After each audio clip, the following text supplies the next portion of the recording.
tonight, Santa Claus is not feeling festive. He is cold, overworked, and buried under an endless mountain of kids' wishes, while the weather throws rain at the North Pole just to be rude. The elves are scheduling his size, the reindeer are negotiating snack reliability, and Christmas Eve is approaching like a deadline with jingles. But Santa has a secret plan. Deliver Christmas fast and clean, then vanish to a warm beach with a cold beer and absolutely no letters. Settle in for a calm, sarcastic bedtime drama where the magic still happens, but Santa really wants a day off. Chapter 1. The Inbox of Eternal Winter. The North Pole had a talent for being the same on purpose. The sky did not really brighten so much as it switched from dark to slightly less dark, like a tired employee clocking in and pretending to feel motivated. Snow filled every gap, softened every edge, and made time feel padded. The wind added its own commentary, sliding along the workshop walls with a thin whistle that suggested it had opinions about management. Santa Claus sat at his desk and tried to remember the last time he had enjoyed the sound of paper. The desk was large, carved from old wood that had travelled through centuries of hands and winters. It was also completely buried. Letters stacked like a geological formation. Lists slid from one pile to another, forming little avalanches of hope. Some envelopes were decorated with glitter that had migrated onto everything, including Santa, who now sparkled in the most undignified way possible. He held done letter gently, as if it might bite. The handwriting was careful and round, like a child had practiced being polite. The request was sweet. The request was reasonable. The request was also the 97th version of the same request he had read that morning, which was impressive because it was still early, or late, or whatever time meant in a place where the sun took frequent personal days. Santa sighed in the slow, calm way that suggested he was trying not to sigh. On the wall behind him, a calendar hung with the month of December displayed like a countdown clock. Each day was boxed, each box filled with small notes and tiny reminders. Check sleigh runners, confirm cocoa supply, review flight lanes, replace bell on harness number 5. Practice laughing in case of unexpected cameras. It was the kind of schedule a person made when that person could not admit that their entire job was long annual panic disguised as tradition. Santa stared at the box that mattered most, Christmas Eve. He looked away quickly, as if the date might notice and become louder. There was a gentle knock at the door, followed by the sound of someone entering anyway. The door opened and an elf walked in with a clipboard that looked larger than the elf. The elf wore a green sweater, red scarf, and the expression of someone who had been promoted into responsibility without being asked. Santa did not ask the elf to sit, because sitting would imply time, and time would imply progress, and progress would imply he was not still at the beginning of the letter mountain. The elf cleared their throat. The sound was very small. The message behind it was not. "Morning check-in," said the elf. "Production is stable. Toy Line 3 has recovered from the incident." Santa raised an eyebrow. "The incident?"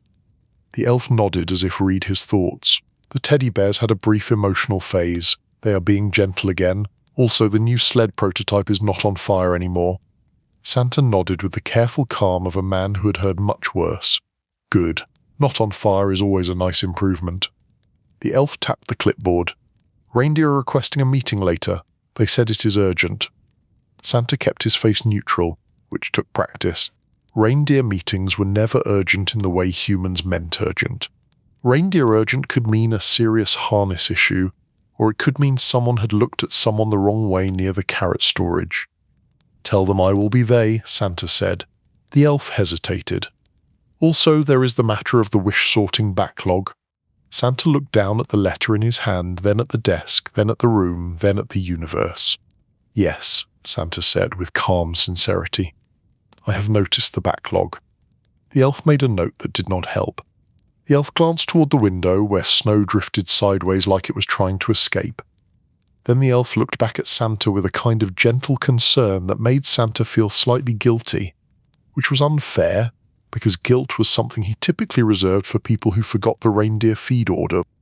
The elf lowered their voice. "Are you all right?" Santa smiled, the famous smile, the one that comforted children and convinced adults to behave in shopping malls. It was a nice smile. It was also a mask he could wear without thinking. "I am all right," he said. The elf did not look fully convinced, but elves were trained to keep the machine moving, so they nodded. "Great. There is also a small request from the packaging team. They would like fewer bows this year because bows have become emotionally complicated." Santa nodded again. "Understood. Fewer bows, anything else?" The elf visibly relaxed, as if the world had been put back in its proper order. They left the room, closing the door softly. Santa sat alone with his letters. He opened another envelope. The wish list inside was short, neat, and optimistic. It asked for a toy train, a warm hat, and for Santa to please take care of himself. Santa stared at that last line for a long moment, then set the letter down like it was heavier than the rest. Take care of himself. That was a good idea. It was also vague. The North Pole was full of vague good ideas that never made it into the schedule. Drink more water. Rest when you can. Do not let the reindeer eat the ribbon again. All simple, all impossible. Santa reached for a mug of cocoa, but the cocoa was cold. He took a sip anyway because quitting small routines felt like the first step toward quitting everything. The workshop outside his office hummed with the quiet energy of thousands of small hands moving in patterns. Conveyor belts rolled, bells chimed now and then. Somewhere an elf laughed, then another elf told him to keep it down because laughter could disrupt the counting process. Santa leaned back in his chair and closed his eyes for a second. In the darkness behind his eyelids he saw a beach. It was ridiculous. It was also immediate. The image arrived with the clarity of a dream that had been waiting for him. Warm sand, pale sunlight, water that moved without trying to freeze, palm leaves shifting lazily, a chair with a towel draped over it, a cold beer sweating in the heat, just sitting there, asking nothing. Santa opened his eyes and found the North Pole still doing what it always did, which was to exist loudly. He had not always felt this bored. There had been centuries where the work felt like a miracle. Not because it was easy, but because it mattered. He remembered the early years, when he had been dud man on one journey carrying small gifts with careful hands. He remembered the way people had looked at a simple gesture as if it was sunlight. He remembered the first time he had heard a child laugh and realized it could travel through walls. Now he was running a global operation with a performance review from the weather. He picked up another letter. A child wanted a pony. Santa made a note in the margin. Explain to parents. He picked up another letter. A child wanted their family to stop arguing. Santa stared at that, feeling the weight behind the neat handwriting. He set it in a special pile. There were many special piles now. Easy wishes, hard wishes, wishes that were really question, wishes that sounded like prayers, wishes that were just lists of brand names copied from somewhere, which made Santa feel like he was being used as a delivery service for marketing. He rubbed his forehead and listened to the wind. A soft knock came again. This time the door opened to reveal Mrs. Claus. She carried a tray, which meant she was either being kind or preparing to make a point. On the tray was a fresh mug of cocoa, a small plate of cookies, and something else, a folded paper with clean edges. She set the tray down without speaking. Then she sat across from him and looked at him like she could see right through his beard, right into his thoughts, and possibly into the beach scene as well. "You are staring at the letters like they are personally insulting you," she said. Santa did not deny it. "The letters are many." Mrs. Claus glanced around at the stacks. Many is a gentle word. He took a sip of the new cocoa. It was warm. He felt his shoulders drop by a fraction. It was annoying how much that helped. Mrs. Claus nodded toward the folded paper. That arrived this morning. Santa unfolded it. The paper was not a letter, it was a report. The top line read, "Seasonal Logistics Forecast," in neat elf handwriting. Santa skimmed it. The numbers and notes danced in his tired head. Increased precipitation risk, unstable jet streams, higher chance of rain in northern routes, elevated turbulence in coastal zones, recommendation, reinforce sleigh coverings and pack extra de-icing supplies. Santa lowered the paper.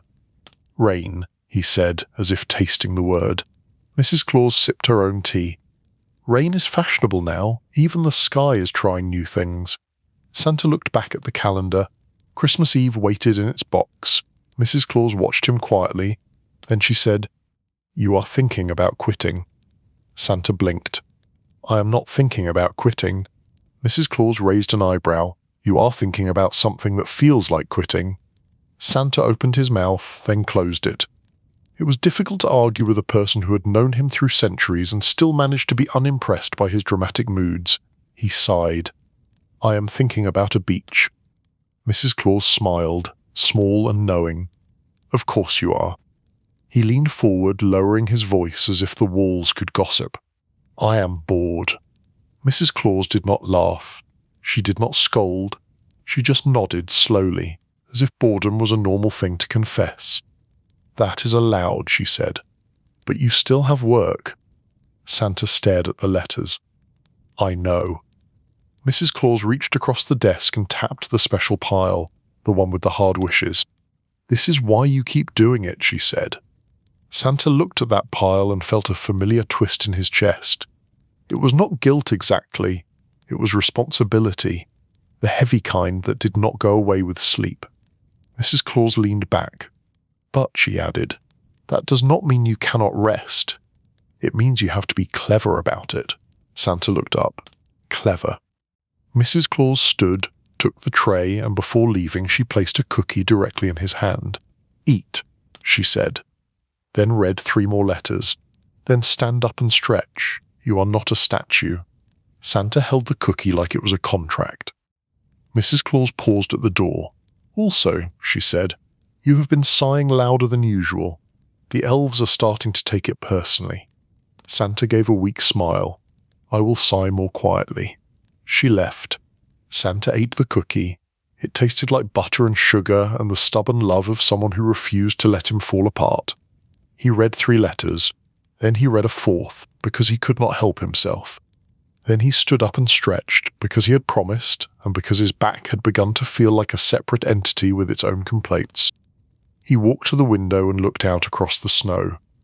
In the distance, the reindeer barn sat low against the wind. A faint sound drifted across the yard, a mix of snorting and hoof thumps, and what sounded suspiciously like arguing. Santa rubbed the bridge of his nose. The reindeer wanted a meeting, the weather wanted a fight, the letters wanted everything, and somewhere in his mind a beach waited with patient sunlight. He turned away from the window, returned to his desk, and pulled a fresh blank page toward him. He dipped his pen and wrote a title at the top in careful letters. A plan. The plan was not a detailed plan yet. It was a dream that wanted to become practical. It started with a simple idea that felt both selfish and necessary. Finish Christmas fast. He paused, then underlined it. He added a second line, then disappear to somewhere warm. He stared at the words and felt a small spark of rebellion. It was ridiculous. It was also the first thing that had made him feel awake all morning. He could not skip Christmas. That was not who he was. But he could change the shape of it. He could shave time off the edges. He could streamline. He could delegate. He could take quiet day after, just one, and sit on sand with a beer and no expectations. Santa smiled to himself, small and private. Outside, the wind pressed against the glass, unimpressed. Santa picked up another letter and began again, but now, beneath the boredom, there was a thin thread of purpose. Not the purpose of doing the job, but the purpose of surviving it with something left over. He would be clever about rest. He would try. Chapter 2. The Elves Introduce Process Improvements. The meeting room was warm by North Pole standards, which meant it was only slightly colder than a polite refrigerator. A large table sat in the center, surrounded by chairs sized for elves, but strong enough to handle the rare occasion when Santa joined them and made the furniture regret its life choices. Elves filed in with clipboards, notebooks, and mugs of cocoa. They had the quiet energy of people who cared deeply about getting things right, and were also fully aware that getting things right was the main reason the world did not fall into chaos. At the head of the table stood an elf with tidy hair and a sweater that looked freshly ironed. This elf was named Ino, which was a name that sounded calm, but the way Ino held the clipboard suggested calm was a choice made through discipline. Ino tapped the table gently. "Thank you for coming. Today we discuss the wish-sorting backlog and our proposed improvements." Santa sat near the end of the table like a visiting relative who might say something unexpected.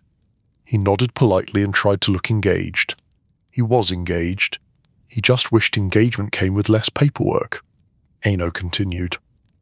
"We will begin with a brief overview of current issues." An elf on the left raised a hand. "The glitter is in the sorting bins again." Eno made a note without emotion. "Glitter is always in the sorting bins. We will address glitter later." Another elf raised a hand. "Some letters are arriving wet due to increased rain along shipping routes." Eno nodded. "Weather is developing a personality this year." Santa tried not to smile. It was the kind of sarcasm that made him feel less alone. Eno looked at Santa. "Santa, would you like to share any thoughts on the situation?" Santa cleared his throat. "I have many thoughts. Most of them are tired." A small sympathetic chuckle moved through the room, quickly contained. Santa added, "We read the letters, we honor the letters, we cannot drown in the letters." Eno nodded as if Santa had confirmed a policy statement. "Exactly." Eno lifted a sheet of paper and held it up. "Proposal 1, a revised sorting framework." The elves leaned forward. Santa leaned forward too, mostly because he suspected a revised sorting framework meant someone had created more categories. Eno spoke steadily. "Currently we sort by region and urgency. We propose adding a new layer, emotional complexity." Santa blinked. "Emotional complexity?" Eno nodded. "Some wishes are simple, some are logistical, some are emotional. We lose time when emotional wishes are treated like logistical ones. They require different handling." Santa looked down at his special piles and felt a strange mix of pride and annoyance. He had already done this informally, which meant it was about to become official, which meant it was about to require training and charts. An elf on the right spoke up. "We created a scale." "Of course you did," Santa thought. Eno continued. "Scale level 1 is simple requests, toys, clothes, books. Scale level 2 is skill support, requests like help me learn, help me practice, help me be brave. Scale level 3 is family and community, requests like please stop the fighting, please be safe, please come home." The room quieted. Even the mugs stopped moving. Santa nodded slowly. "That seems reasonable." Eno made another note. "Good. Proposal 2. We reduce duplication." An elf flipped open a binder thick enough to be used as a doorstop. "Many children request the same popular items. We can pre-approve batches." Santa raised an eyebrow. "Pre-approve?" Eno gestured. "We are not removing your role. We are reducing your repetitive reading. You still read. But instead of reading 10,000 versions of the same toy request, you read a representative sample and approve a production plan." Santa considered it. This was dangerously close to common sense. He said cautiously, "That might help." Eno nodded, as if they had expected that. Proposal 3. We introduce a calm shift schedule for you. Santa blinked again. "A schedule for me?" Eno held Santa gaze with the bravery of an elf who had decided to manage the unmanageable. "You have been reading letters for too many hours, your attention is fading, your sighing is increased. We have evidence." An elf slid a small chart across the table. It was a graph of Santa's sigh frequency by hour. Santa stared at it. He could not decide whether to be offended or impressed. Eno spoke gently. "We propose reading blocks, 2 hours readed, then a break, then another block. You eat, you stretch, you walk, you see daylight." Santa opened his mouth to argue, then remembered the North Pole version of daylight and decided the argument was weak. He said, "I do not like being managed." Eno nodded. "We know." That is why we are doing it carefully." A soft ripple of contained laughter moved through the room. Santa felt heat rise in his cheeks, which was an unusual sensation in a place built of snow. He rubbed his beard. "I appreciate the effort," he said. Aino placed the chart down. "There is also the matter of distribution." Santa leaned in. "Now we are talking." Distribution was where time went to disappear. Aino flipped to another page. "Weather forecasts suggest higher turbulence and more rain. We propose route adjustments and additional coverage." Santa nodded. The sleigh tarp, an elf on the left, grimaced. "The tarp is not magical enough. Rain gets in, toys get damp, letters get damp, cookies get damp, the morale gets damp." Santa sighed softly, then remembered he was being measured. He stopped. Aino continued. "We propose a layered covering system and a reindeer comfort plan." Santa glanced toward the window. "Reindeer comfort plan sounds like a meeting." An elf raised a hand. "We have already begun drafting it." Aino nodded. "Reindeer are highly skilled partners. They are also dramatic. We will address their needs to reduce delays." Santa murmured, "Bless you." Aino heard him anyway. "We accept your blessing." Santa leaned back and let the meeting wash over him. It was strange. It was comforting. The elves cared. They were trying. They were building systems not to trap him, but to hold him up.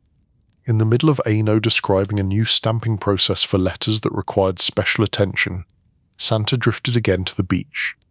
It appeared in his mind like a quiet scene on a screen. Warmth, slow waves, a chair that did not need a clipboard, a bottle of beer in his hand, not because he was escaping, but because he was allowed to be someone who was not always working.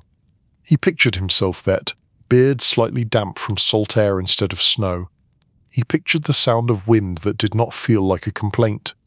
Aino's voice pulled him back. "Santa, do you approve the pilot program?" Santa blinked, then cleared his throat. "I approve the pilot program." Aino nodded. "Excellent. Implementation begins immediately." Santa felt a small jolt of panic. "Immediately." Aino continued, calm as ever. "We have prepared training materials. We will begin with letter triage teams and a revised intake procedure." An elf passed out small packets. The packets were labeled in simple text. "Letter handling, version 3. Santa accepted a packet and held it like it might dissolve him into a cloud of policy. He looked around at the elves. They were earnest. They were focused. They were also quietly excited, because elves love two things more than cocoa: helping people and making processes better. Santa realized something uncomfortable. The elves were not just helping him do the job, they were helping him stay alive inside it. Aino finished the presentation and closed the binder with a satisfying thump. "Any questions?" An elf raised a hand. "Will Santa follow the break schedule?" All eyes moved to Santa, bright and curious. Santa looked at the faces around the table. Small faces, sharp eyes, hands that had made millions of toys and fixed millions of small mistakes. They had carried the operation when he was tired. They had held the line when the world demanded magic on a deadline. He swallowed. "Yes," he said, "I will follow the break schedule." Aino nodded once, as if recording a solemn oath. "Thank you." The meeting ended in a wave of motion. Elves gathered papers, adjusted scarves, and formed clusters that immediately began discussing implementation details. Someone mentioned color coding. Someone else suggested a new sticker system. Someone suggested banning glitter, and 3 elves gasped like that was sacrilege. Santa stood slowly and stepped out into the workshop. The main floor was a controlled storm of activity. Conveyors moved, bells chimed, elves walked briskly with purpose. The air smelled like pine, cocoa, and warm wood. Somewhere, a toy drum began to play itself, then stopped when an elf gave it a stern look. Santa walked through the aisles, nodding at workers, accepting small reports, saying thank you more times than he could count. He was Santa after all. Gratitude was part of the uniform. He reached a quiet corner where a small window looked out over the yard. Snow drifted and swirled. The reindeer barn stood steady. The sky looked heavy with more weather it had not earned. Santa rested his hand on the window frame and exhaled. Behind him, a familiar voice spoke, gentle and amused. "You are trying to escape in your head again." Santa turned to see Mrs. Claus. She carried a notebook and wore the calm expression of someone who had just heard about the psi chart and had decided not to bring it up yet. Santa gave a tired smile. "I was not escaping. I was evaluating warmth."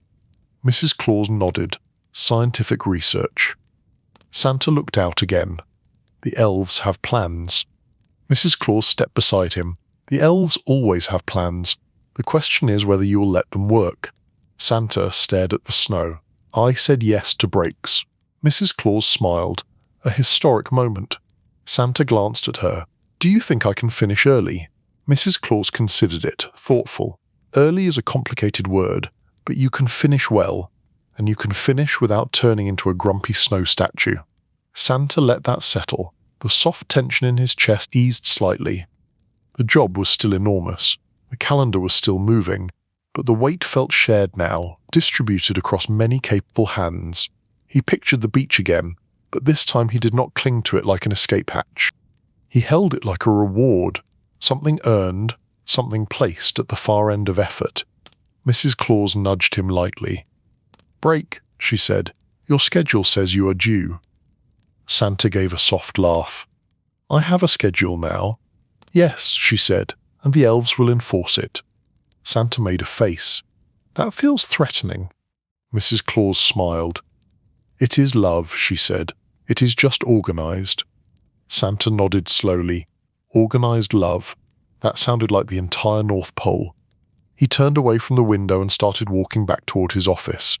The letters waited. The piles did not shrink by themselves. The reindeer meeting loomed like a dramatic cloud. But under the boredom, something shifted. A plan existed now, supported by elves who believed in systems, and by a partner who believed in him. Santa reached his desk and sat down. He opened the packet labeled Letter Handling, version 3. It was detailed, it was efficient, it was annoyingly sensible. He took a sip of cocoa, then picked up the next letter. Outside, the wind continued its commentary. Inside, Santa worked, a little steadier, with the quiet thought that after Christmas, after the last gift and the last rooftop, he might finally trade snow for sand. Chapter 3. The Reindeer Are Not Seasonal Equipment. The reindeer barn was warm in the way that made sense only to reindeer. It smelled like hay, leather, snow, and the particular confidence that comes from knowing the entire holiday depends on your legs. The barn lights were soft and low, designed to keep everyone calm, which was optimistic because reindeer could turn a quiet afternoon into a dramatic event with the dedication of professional performers. Santa stepped inside and immediately heard the sound of hooves shifting in irritation. Rudolph stood near the center, head slightly lifted, red nose glowing with a gentle pulse that made the shadows dance. Dasher and Dancer were near the feed bins, pretending they were not listening. Prancer was listening very loudly. Vixen was chewing something with the slow patience of someone chewing through a problem. Comet and Cupid stood together, looking like they had rehearsed their expressions in a mirror. Donner and Blitzen were near the harness racks, both radiating a level of unimpressed that could have frozen water. Santa paused, adjusted his coat, and tried to look like a calm leader who definitely had everything under control. He had learned over the years that the reindeer could sense panic the way humans sense smoke. If he showed even a hint of worry, they would either rise to the challenge or turn it into a negotiation. Either way, it would take time. Rudolph took a slow step forward, acting as spokesperson, which was fair. When you had a glowing nose, people expected leadership, even when you wanted a quiet life. "We would like to begin," Rudolph said with a general statement.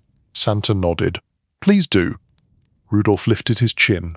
"We are not seasonal equipment." Santa kept his face serious. "Understood." Donna snorted. "You say understood, but then you store us next to the spare bells like we are decorative." Santa opened his mouth to defend himself, then closed it. He had in fact stored spare bells in the same room as the reindeer blankets last spring. It had seemed efficient at the time. Mrs. Claus says efficiency is love, Santa said. Blitzen stomped once. If that is love, then love is loud and cold. Vixen continued chewing. We have a list. Of course you do, Santa thought. Everyone at the North Pole had lists. Lists were the local language. Prancer stepped forward and produced a folded sheet of paper from somewhere that suggested reindeer had pockets, which was a troubling concept. Prancer unfolded the paper carefully, like an attorney about to present evidence. Item hair, Prancer said. Harness comfort. Santa glanced toward the harness racks, where straps hung in neat loops. They looked fine. They always looked fine. Then the night came and suddenly everything rubbed in places that should not be rubbed. Rudolph spoke calmly. The shoulder padding is worn. Santa nodded. We will replace it. Dancer lifted a hoof. The belly strap pinches when we turn sharply. Santa made a note in his mind, then realized he needed an actual note, because reindeer complaints multiplied if you relied on memory. He pulled a small notebook from his coat pocket. He had begun carrying it everywhere, which felt like a personal defeat. Noted, Santa said. Comet flicked an ear. Also, the bell arrangement. It is not balanced. It makes us feel uneven. Santa blinked. You feel uneven? Comet nodded solemnly. Yes. Cupid added, it makes our rhythm sad.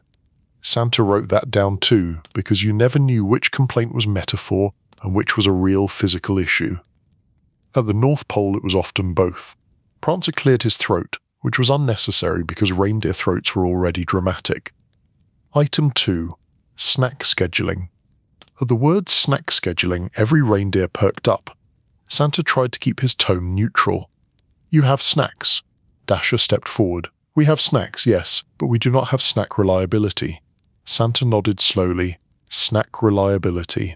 Donna said, Last week the carrot supply arrived late. That was unacceptable. Blitzen added, and someone replaced the usual apples with pears. Pears are not a substitute. Pears are a surprise. We do not like surprises. Santa looked at Rudolph. Were you all going to mention this sooner? Rudolph gave a small, patient smile. We are mentioning it now. Santa wrote snack reliability in his notebook. I will speak to supply. Vixen stopped chewing long enough to speak. Also, we want warm water, not cold water that tastes like regret. Santa nodded. Warm water. Prancer glanced at the paper again. Item 3. Weather respect. That made Santa laugh. A quiet burst that he quickly softened into a cough. Weather respect. Rudolph watched him without blinking. Yes. Santa gestured toward the barn wall. I cannot control the weather. Donna said, you control the schedule. Blitzen said, you decide when we train. Comet said, you choose the routes. Cupid said, you say it will be fine. Vixen resumed chewing. It is not always fine. Santa exhaled slowly. The forecast says rain. The reindeer reacted as if Santa had said the word dentist. Dasher lowered his head. Rain is heavy. Dancer said rain is cold. Prancer said rain makes the harness smell sad. Santa held up a hand. We are adjusting. The elves are working on coverings. We will have more blankets. Rudolph tilted his head. We would like to see the blankets before we agree to fly through rain. Soft tension settled into the barn like mist. Santa felt it in his shoulders. This was the problem with running a magical operation. The magic was real, but it still depended on bodies and moods and trust. If the reindeer were unhappy, no amount of tradition could drag the sleigh through the sky on time. Santa nodded once. Fair. He stepped closer to the harness racks and reached for one harness. It was worn in familiar places, softened by use, but also stretched thin by years of urgent nights. He ran his hands along the strap and found a rough edge that could have rubbed. He could imagine it, a small irritation becoming a big distraction mid-flight. Santa turned back to them. We do a fitting today. Not later. Today. Donna blinked, surprised. Blitzen looked suspicious, as if immediate action might be a trick. Santa continued. We adjust straps, replace padding, and test balance. Then we test the new coverings. Then we decide training schedule based on weather and your comfort. Rudolph watched him carefully. And snacks. Santa nodded. And snacks. The reindeer murmured among themselves, a chorus of snorts and hoof shifts that sounded like a committee reaching a tentative agreement. Prancer folded the list with great satisfaction. "We will cooperate," Prancer said, "but with dignity." Santa gave a small smile. "Of course, with dignity." The fitting began in a surprisingly orderly way, which meant it was only mildly chaotic. Elves arrived with toolkits and fabric rolls, moving quickly and quietly, clearly relieved to have a concrete problem to solve. Aino appeared in the barn doorway, clipboard in hand, eyes scanning everything with the calm intensity of someone watching a delicate machine. "We have replacement padding," Aino said. "Also, we have a proposed bell rebalancing plan." Comet perked up. "A plan?" Aino nodded. "A plan." Santa watched as elves worked around the reindeer with gentle hands. They measured straps, checked buckles, replaced worn sections, and added soft padding. They did it with the kind of care normally reserved for fragile toys and important instruments. Rudolph stood still, dignified, while an elf adjusted his harness. His nose glowed steadily, lighting the elf face in warm red. "You are very calm," Santa said softly to Rudolph. Rudolph blinked. "I have learned that if I am not calm, the others will panic." Santa nodded. "That sounds familiar." Rudolph tilted his head. "You seem tired." Santa hesitated. He could lie, he could pretend. But Rudolph had guided them through storms. He had earned honesty. "I am tired," Santa admitted. "I am also bored." Rudolph's ears twitched, as if trying to understand the second part. Bored. Santa stared at the harness strap in his hands. "It is the same every year, the letters, the lists, the cold, the deadlines. It matters, but I am still bored." Rudolph considered that. Then he said, "Perhaps you need a new reward." Santa let out a quiet laugh. "I was thinking about a beach." Rudolph nodded solemnly, as if beach was a serious strategic concept. Warm sand, good visibility, low turbulence. Santa smiled. "Exactly." Rudolph said, "If you want the beach, you must keep us comfortable. We are your wings." Santa met Rudolph's gaze and nodded once. Understood. By late afternoon, the harnesses were improved, the bells were balanced according to Comet and Cupid standards, and the snack supply had been audited like it was a critical resource, which it was. The elves produced warm water in insulated containers, and the reindeer drank with deep satisfaction. Blitzen finished a long drink and sighed. "Better." Donna said, "Now we talk training." Santa pulled out his notebook. "Yes, training." Aino stepped forward. "Weather window tomorrow looks stable over Finnish Lapland. Light snow, low wind, minimal rain risk." Santa felt relief that was almost embarrassing. He did not want to fly in rain any more than they did. He liked snow. Snow was predictable. Snow had rules. Rain was chaos with a wet attitude. "We do a test run tomorrow," Santa said. "Short flight, over Lapland. We practice with new coverings and adjusted harnesses." Prancer lifted his head. "And if it rains?" Santa paused. "If it rains, we return. No heroic nonsense, no forcing it." The reindeer stared at him. Then Dasher said quietly, "That is a good answer." Santa was surprised by how good it felt to hear that. The next day, the yard outside the workshop was lit by a pale morning that looked like it had been borrowed from somewhere else. The sleigh stood ready, runners polished, lanterns secured, coverings layered and tied down. Elves moved around it with quiet precision. Aino checked items off a list with a pen that seemed to write in straight lines only. Santa stepped into the sleigh and settled his coat around him. The reindeer lined up, harnessed and breathing steadily. Their breath rose in soft clouds, the sound of it mixing with the distant hum of the workshop. "Ready?" Rudolph asked. Santa looked at them. Their ears were forward, their posture was strong, their eyes were alert but not anxious. "As ready as I will ever be," Santa said. The takeoff was smooth, a clean lift into the air that always felt like a small miracle no matter how many times he had done it. The yard fell away, the workshop lights shrinking into a warm cluster against the endless white. The sleigh moved north and east, gliding into open sky. Below them, Finland spread out in muted winter colors. Snow covered forests and lakes. Dark trees stood like ink strokes against pale ground. Here and there, small lights suggested homes, quiet and steady, holding their own warmth against the season. Santa felt his shoulders loosen. The reindeer flew with practiced rhythm. The sleigh responded smoothly.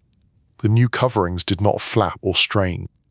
The bells rang with balanced, gentle music which made Comet look pleased even from the front. They passed over the region of Lapland, and Santa could not help thinking of Rovaniemi, a real place that had built itself around the idea of him. It was strange to be both myth and logistical challenge. People wanted Santa to be a story and a business and a symbol all at once. Meanwhile, Santa just wanted his harness team comfortable and his cocoa warm. The flight stayed calm for a while, then the sky changed its mind. At first it was subtle, a slight dimming, a shift in wind direction, a thin whisper of moisture in the air that did not belong to snow. Aino had said minimal rain risk. The weather had heard that and taken it as a personal insult. Santa felt the first cold droplets hit the sleigh covering, light at first, then more persistent. That heavy rain but a slushy mix, like winter trying to imitate autumn and failing. Rudolph's ears flicked back. Santa felt the team tighten, not in panic, but in alert readiness. Santa leaned forward. We turned back. Rudolph gave a short nod and adjusted course. The sleigh began to arc gently toward home. The slush thickened. It struck the covering with soft taps that turned into a steady drumming. The wind picked up, pushing sideways. The sleigh remained stable, but the air felt heavier, like it wanted to grab them. Donna snorted. Rain. Blitzen added, "This is the part we dislike." Santa called out, "Steady, we are returning." The reindeer held formation, their wings beat in strong rhythm. The bells rang, slightly muffled by wet air. Then a small problem appeared, quiet and annoying. One of the covering ties came roots. Santa heard it as a snap, then felt a flap of fabric. The covering lifted slightly, catching wind. It was not catastrophic. It was just the kind of thing that became catastrophic if ignored for too long. Santa cursed softly in his head, because his mouth had to remain calm. He reached behind him for the emergency tie kit, which the elves had packed with grim thoroughness. His fingers found rope and clips. He leaned over the side, careful not to shift weight too much, and grabbed the loose edge. The cold slush hit his gloves. The wind shoved. The sleigh dipped slightly. Rudolph glanced back, eyes sharp. Santa shouted, "I have it." He clipped the tie, pulled it tight, and secured it with a knot that had been learned over centuries of fixing things mid-flight. It held. The covering settled back into place. Santa exhaled. The reindeer steadied. The sleigh returned to smooth glide. They reached the North Pole yard under a sky that looked smug. The landing was controlled, slightly wet, and deeply satisfying. The reindeer stepped down, hooves crunching in snow that had turned dangerously slick. Elves rushed forward with towels and warm blankets as if welcoming heroes from battle, which was dramatic, because no one had been unalived, and yet the vibe suggested they had survived a grand trial. Aino approached Santa with the clipboard. Report. Santa wiped slush from his beard. Report. Weather is rude. Covering needs stronger ties. Reindeer performed excellently. Snacks remain critical. Aino nodded rapidly, writing. Reindeer feedback. Santa looked at the team. They stood with heads high, damp but steady. Rudolph shook off moisture, nose glowing brighter, lighting the wet air like a tiny beacon. Santa turned back to Aino. Reindeer are right. They are not equipment. They are partners. We adjust based of them. Aino nodded once. Agreed. The reindeer were led into the barn, where warm air and dry hay waited. Santa followed, stepping into the familiar smell and the calmer light. Rudolph looked at him. You returned quickly.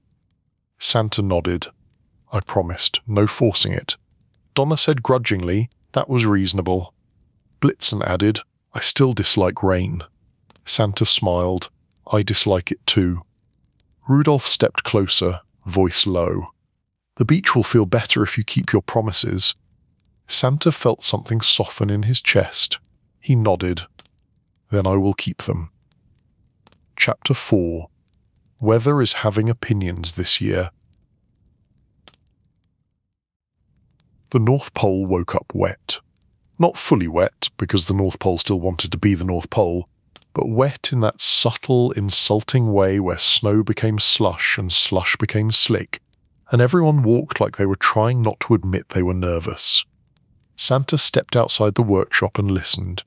Instead of the clean hush of snowfall, there was a faint patter. Tiny drops on wood, on metal, on the sleigh cover hung to dry. The sound was not loud, but it was persistent, like a person tapping a finger while waiting for you to fail. He looked up at the sky and saw a low grey ceiling that seemed to press down on everything. The clouds were not dramatic. They were worse than dramatic. They were bored clouds, the kind that did not care about your traditions. Santa stood still long enough for the cold to bite through his coat, then went back inside because there was no prize for suffering. In his office, the letters waited with their usual confidence. The piles were slightly smaller than before, which meant progress had happened, though at a speed that felt disrespectful. Santa sat down, took a sip of cocoa, and opened a report from Ino. The first line said, "Precipitation risk elevated." Santa sighed, then stopped himself, then sighed again quietly because he was still Santa and he still had lungs. A gentle knock came. Mrs. Claus entered carrying a scarf and an expression that suggested she had already heard the rain and had decided not to let it ruin her day. She draped the scarf over the back of his chair. "You look like you were arguing with the sky." Santa tapped the report. The sky started it. Mrs. Claus leaned closer to read.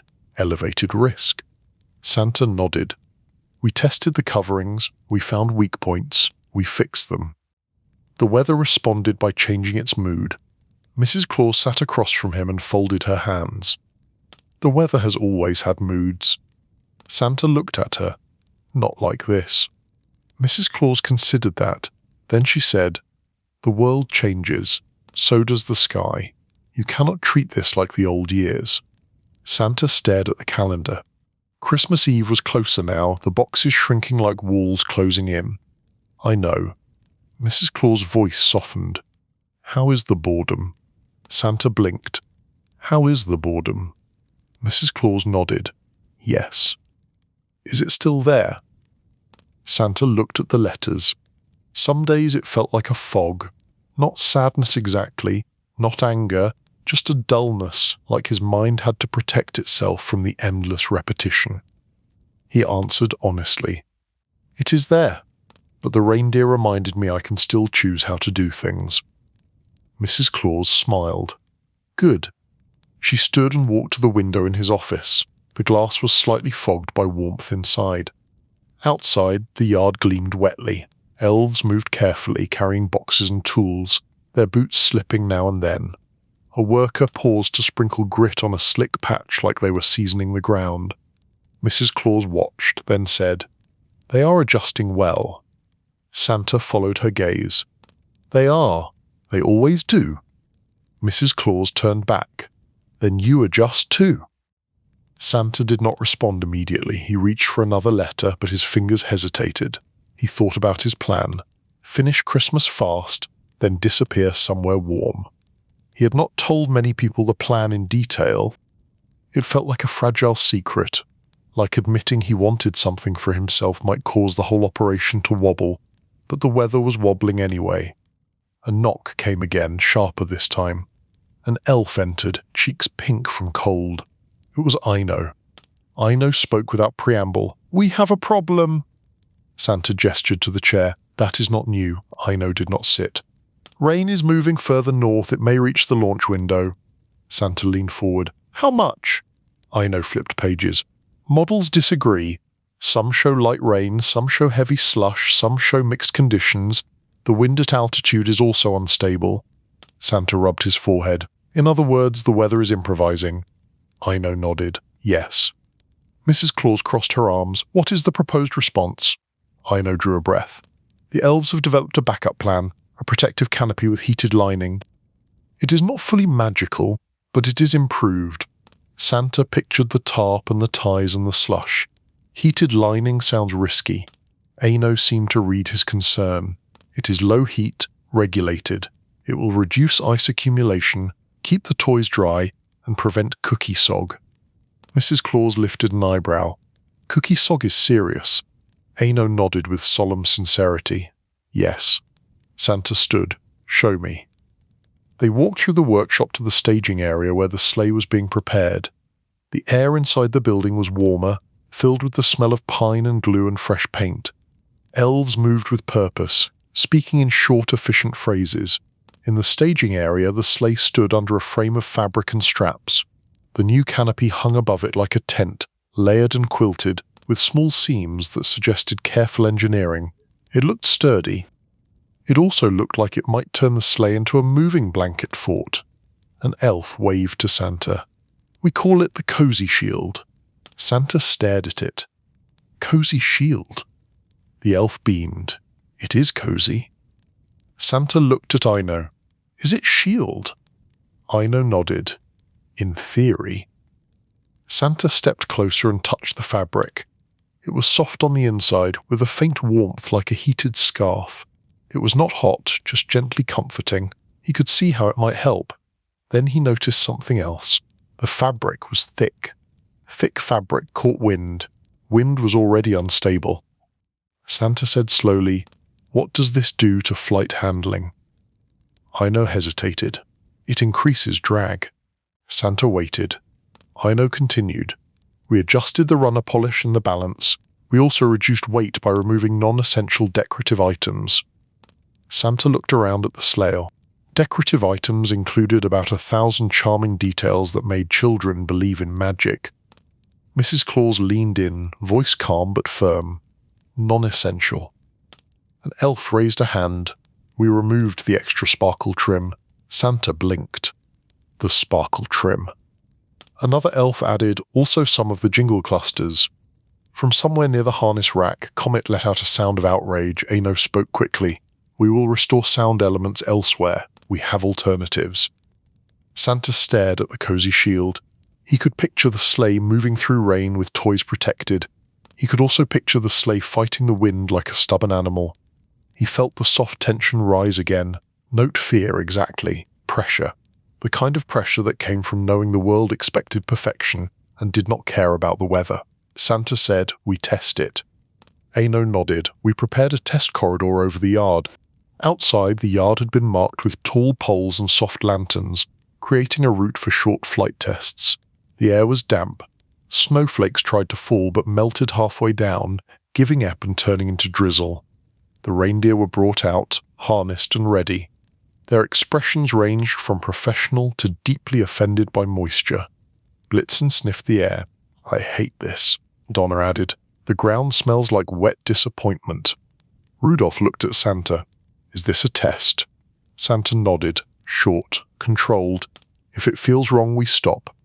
Rudolph glanced at the cozy shield. "It looks like a blanket wearing a helmet." Santa almost laughed. "That is accurate." They took off gently, lifting above the yard. The cozy shield settled around them, draping smoothly. The sleigh felt different immediately, heavier in the air, slower to respond. Not unmanageable, but noticeable. Santa held the reins lightly, listening to the movement. The reindeer flew with steady rhythm, but their ears twitched, adjusting to the altered sound. The bells were quieter. The canopy muffled the familiar jingling, replacing it with a soft rust. They followed the corridor, making a wide loop. Wind tugged at the canopy edges. The sleigh resisted, like it was thinking about being difficult. Ino's voice came through a small speaking charm the elves had installed, crisp and calm. "How does it feel?" Santa answered honestly. "Like flying a polite couch." Rudolph snorted softly, which might have been laughter. Santa continued. "Stable enough. Slower, but the reindeer are steady." Ino responded. "We can reinforce edge ties to reduce flutter." As they turned, a stronger gust hit. The canopy caught it, lifting slightly. The sleigh tilted, not sharply, but enough to make Santa tighten his grip. Rudolph adjusted without panic, shifting position and pulling the team into smoother alignment. The sleigh straightened, but the moment lingered like a warning. Santa said, "We stop. We adjust." They landed cleanly. Elves rushed in, checking ties and seams. Reindeer shook off moisture with exaggerated violence that remained non-violent in results, mostly just spraying cold droplets everywhere. Santa climbed down and immediately found Mrs. Claus waiting with a towel. She dabbed his beard with the care of someone cleaning up a child who had insisted on playing in mud. "You look less sparkly today," she said. Santa nodded. "The weather is washing me." Mrs. Claus tilted her head. "Are you disappointed?" Santa looked at the cozy shield, at the elves already revising, at the reindeer standing proud and damp. He thought about the old Christmas Eves, when snow fell clean and the sky behaved like it respected tradition. He said, "I am not disappointed. I am annoyed." Mrs. Claus smiled. "That is honest." Ano approached, clipboard ready. "We can reduce drag by reshaping the canopy. We can also split it into sections that flex with wind." Santa looked at Ano and felt grateful again, which was inconvenient because gratitude did not solve the problem, but it did make it bearable. "Do it," Santa said, "and we will test again." The day became a cycle of adjustment and testing. Elves stitched and reinforced and trimmed. They added flexible seams. They redistributed padding. They created new tie points that held the canopy closer to the sleigh so the wind could not grab it as easily. By the second test, the sleigh handled better. By the third, it almost felt normal, except quieter, like the night had been wrapped in cloth.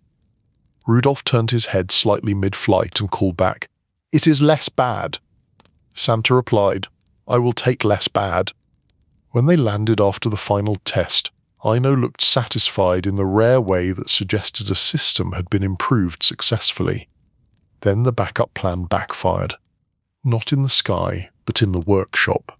The cozy shield had been designed with gentle heat. In the open air it was fine.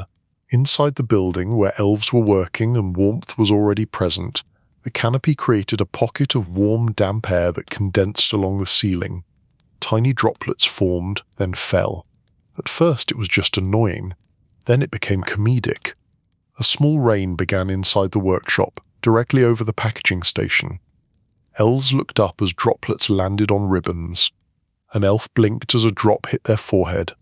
Another elf caught a falling droplet on their fingertip and stared at it as if the building had betrayed them. Santa walked in det as a row of gift boxes began to glisten. Ino appeared beside him, eyes wide for the first time in recorded history. "We have an indoor precipitation event." Santa stared upward. "How?" Ino pointed. "The canopy heat. The humidity. The workshop ceiling is not a cloud, but today it is trying to be." Santa took a slow breath. He felt the boredom flicker into something sharper, a tired humor that saved him from snapping. Mrs. Claus arrived behind them.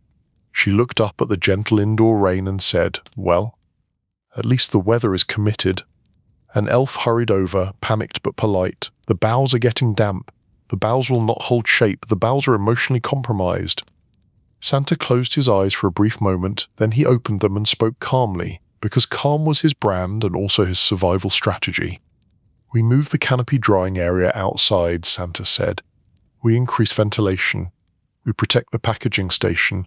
And someone, please, bring towels." Elves moved instantly. Towels appeared from nowhere, which was one of the true miracles of the North Pole. Fans were turned on. Doors were opened briefly, letting in cold air that made everyone shiver, but also reduced the indoor rain. Santa watched the operation recover. It was impressive. It was also exhausting, because the world had become more complicated, and every complication demanded attention. When the indoor rain stopped, Santa stepped into a quiet hallway and leaned against the wall. The sounds of the workshop faded into a distant hum. Mrs. Claus found him there. She did not speak immediately. She just stood beside him, shoulder close, sharing silence like a warm blanket. After a moment, Santa said softly, "I am still bored." Mrs. Claus nodded. "Yes." Santa stared at the floor, where a few melted droplets still darkened the wood. "I should not be bored. I should be grateful. I should be inspired. Children write to me like I am the sun." Mrs. Claus' voice was gentle. "You are allowed to be a person, even if you are also Santa." Santa let out a slow breath. The boredom feels like guilt wearing a disguise. Mrs. Claus placed a hand on his arm. Then treat it like any other feeling. Acknowledge it. Do not let it drive the sleigh. Santa looked at her, eyes tired. And what do I do with it? Mrs. Claus smiled slightly. You rest, you laugh when you can, you let the elves help, you listen to the reindeer, and you keep your small promise to yourself. The beach, Santa said. Mrs. Claus nodded. The beach. Santa closed his eyes and pictured it again. Warm sand, quiet water, a beer cold enough to feel like relief. No letters, no harness straps, no indoor rain. He opened his eyes. Christmas Eve still approached. The weather still had opinions, the operation still demanded him. But he felt steadier. He pushed off the wall and stood upright. All right, he said. Back to it. Mrs. Claus smiled. Back to it. They returned to the workshop where elves were already joking about the day the building tried to become a cloud. Someone had drawn a tiny umbrella on a whiteboard. It was not an official sign. It would be erased quickly. But for a moment the North Pole laughed at the weather instead of fearing it. Santa sat at his desk later that evening, cocoa warm, letters waiting. He read a wish for a toy train. He read a wish for a warm hat. He read a wish for peace in a home that felt too loud. He set the hard wish in the special pile and felt the familiar ache of responsibility. Then he looked at his notebook where, among harness notes and canopy adjustments, he had written one simple thing. Beach. Santa smiled faintly, the kind of smile that did not perform for anyone. The weather could have opinions, the schedule could tighten, the world could demand magic in impossible conditions. Santa would still deliver, and afterward he would rest, because he was allowed. Chapter 5. A very brief historical detour for credibility. Santa did not usually read history for comfort. He read weather reports for comfort. He read inventory lists for comfort. He read elf memes for comfort, which was a sentence that would have sounded silly to him a few centuries ago. But history, real history, was different. History had a way of looking back at you with calm eyes and saying you are not special, you are just next. Still, the morning after the indoor rain event, Santa found a thin book on his desk. It was not one of the wish letters. It was not a report. It was not a new process packet with version numbers that made his beard itch. It was a book with a plain cover and a title written in careful, respectful letters. Nicholas of Myra. Santa stared at it for a long moment, then looked toward the doorway. Mrs. Claus walked in as if she had been waiting for that exact moment. She carried a tray with tea and a single cookie, which suggested she had decided he needed focus rather than comfort. You put this here, Santa said. Mrs. Claus nodded. I did. Santa touched the cover. Why? Mrs. Claus sat across from him, calm as ever. Because you are bored, she said. And when you are bored, you start talking about beaches like they are emergency exits. I thought you might benefit from remembering where all this started. Santa frowned gently. I know where it started. Mrs. Claus raised an eyebrow.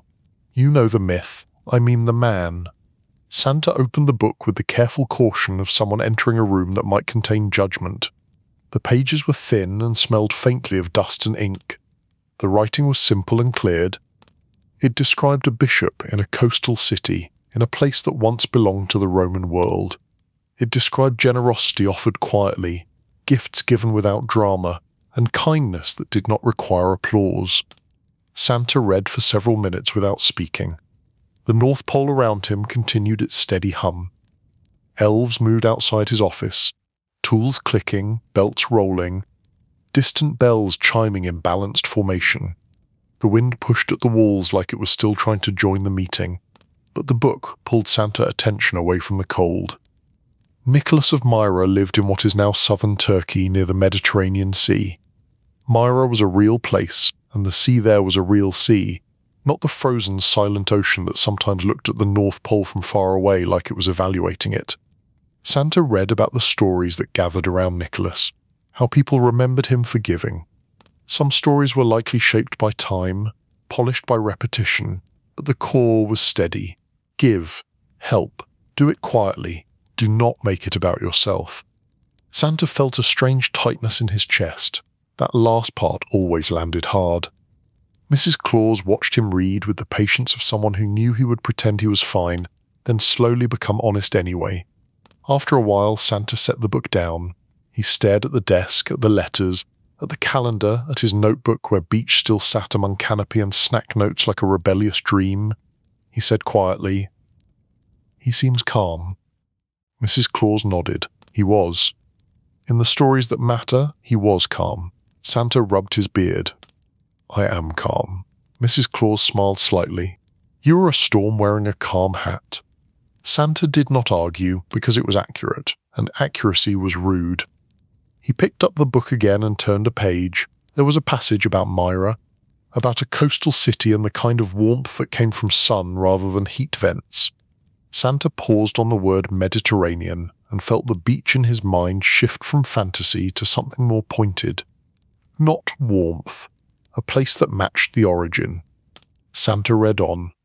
The book mentioned that Nicholas became widely honoured after his death, and that his relics were moved centuries later from Myra to Bari in Italy. Bari was another real place, a port city on the Adriatic Sea, where a basilica was built in his honour. Santa stared at the name Bari. The word tasted like salt air. Mrs. Claus spoke softly. "You can go there." Santa blinked. "What?" Mrs. Claus gestured to the book. "Not now, not in the middle of December, but the world has places connected to your story. Places that are not snow, places that are not letters, places where you can stand and remember without being needed every minute." Santa looked at her. "Are you suggesting a pilgrimage?" Mrs. Claus shrugged. "Call it what you want. You like plans.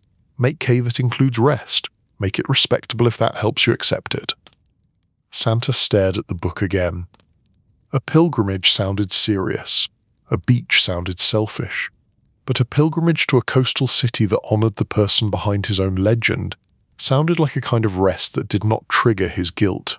He read more, and the book seemed to watch him back. It did not accuse, it did not demand, it simply reminded. You are part of a long line of people trying to do good. You are allowed to be tired. Santa closed the book gently. He looked at Mrs. Claus. "You are doing this on purpose." Mrs. Claus sipped her tea. "I do many things on purpose." Santa leaned back in his chair. He tried to picture Myra. He tried to picture Bari. He tried to picture himself walking through sunlight in a place where the air did not burn his lungs. Then he pictured the calendar. Christmas Eve still sat there, impatient and smug. Santa sighed once, quiet. "I cannot think about travel now." Mrs. Claus nodded. "True, but you can think about meaning. Meaning can help boredom behave." Santa considered that. The boredom was not a lack of gratitude. It was a signal, like a warning light. It was saying you have been running too long without stopping. It was saying you have become a machine in your own life. He looked down at his notebook and wrote 2 new words under beach. Myra. Bari. He did not know when, he did not know how, but writing them down made the world feel larger again. A knock came at the door. Eno entered with a folder. Santa felt his shoulders tighten, then he deliberately relaxed them. Yes. Eno placed the folder on the desk. Updated canopy performance, improved tie system, reduced drag. Also, wish sorting progress is ahead of yesterday by a measurable margin. Santa nodded. "Thank you." Eno hesitated, then glanced at the book. "Is that a history book?" Santa touched the cover. "Yes." Eno looked surprised and slightly delighted, as if Santa had announced he was taking up knitting. "We can build a reading schedule." Santa held up a hand. "Do not." Eno nodded quickly. "Understood." "No schedule." Eno left. Santa turned to Mrs. Claus. "If the elves schedule my hobbies, I will move to the beach permanently." Mrs. Claus smiled. "That is the spirit. Threaten retirement. It keeps everyone motivated." Santa laughed softly, then stopped, then laughed again because he was tired of being serious. He opened a letter and read a wish for a small stuffed animal. He read a wish for a book. He read a wish for someone to come back home safe. He set that one in the special pile. He looked at the book again. Nicholas of Myra, the man behind the myth, the calm behind the chaos. Santa did not feel less responsible. He felt more human. That was enough for one morning. Chapter 6. The tropical fantasy becomes an operational proposal. Santa did not announce his beach plan in a dramatic speech. He did not stand on a table and declare that he deserved sun. He did not carve it into the ice outside the workshop like a poet with questionable judgment. He did something much more dangerous. He made it a proposal. He walked into the main planning room with a stack of papers, a calm expression, and the quiet determination of a man who had been cold for too long. Aino was already there, of course. Aino always seemed to arrive before time itself. Several senior elves sat around the table, each with notebooks and pens lined up neatly, like the pens were also employees. Mrs. Claus sat in a chair either corner, tea in hand, watching with the calm of someone who enjoyed seeing what happened when Santa tried to be clever. Santa placed his papers on the table. Aino tilted their head. "Santa, what is this?" Santa cleared his throat. "It is a proposal." An elf named Timo leaned forward. "For production," Santa said carefully. "For time." Aino's eyes narrowed slightly in professional interest. "Continue." Santa pointed to the first page. "We have 10 days left until Christmas Eve." No one corrected him about the exact count because everyone knew the calendar was a sensitive creature. Santa continued. "Weather is unstable. The canopy is improving. The reindeer have standards. The letters are endless. We need a plan that reduces risk and reduces strain." Aino nodded. "Reasonable." Santa took a breath. "Therefore, I propose we run Christmas Eve as a streamlined operation, a speed run but with dignity." The room went still. Timo blinked. "A speed run?" Santa nodded. "Yes. We optimize routes. We reduce unnecessary flourishes. We pre-stage key items by region. We use your new sorting system to reduce last-minute decisions. We support the reindeer with scheduled rests, and we finish as efficiently as possible." Aino stared at him. "You want to reduce flourishes?" Santa held the gaze. "For when night, we still deliver joy. We just do it with fewer complicated rituals that slow her down." An elf named Lena raised a hand. "What rituals?" Santa said. "For example, the optional double loop above certain cities." Lena frowned. "The double loop is tradition." Santa nodded. "It is, but it also burns time, increases exposure to unstable wind, and makes Blitzen complain." From the hallway outside, Blitzen seemed to sense his name and snorted loud enough to be heard through the wall. Mrs. Claus sipped tea, amused. Aino flipped to the next page of Santa proposal. "There are charts." Santa hesitated. "Yes." Aino looked impressed and concerned. "You made charts." Santa said I was desperate. Aino scanned the charts, route compression, time blocks, buffer zones, weather contingencies, reindeer rest windows. Aino looked up. "You have included reindeer rest windows?"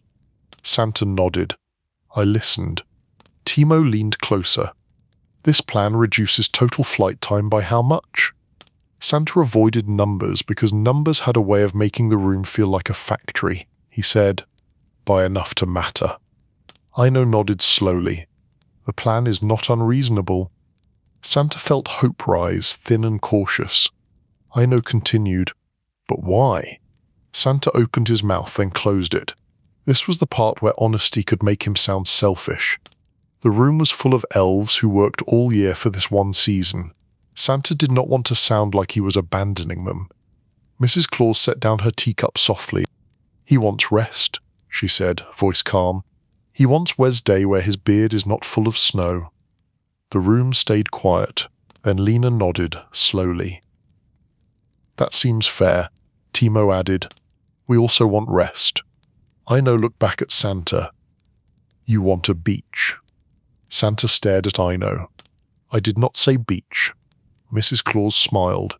"You did not have to." Aino returned to the papers. If we implement this, we will need strict coordination. Santa nodded. Yes. Aino looked at the other elves. We will need refined production, pacing, and packaging sequencing. Elves began to talk, quietly at first, then with rising energy. They loved coordination, they loved sequencing, they loved the idea of turning chaos into something you could explain on a whiteboard. Lena said, "We can pre-bundle region crates." Timo said, "We can stage by time zones and weather probability." Another elf said, "We can reduce custom wrapping in favor of standardized ties."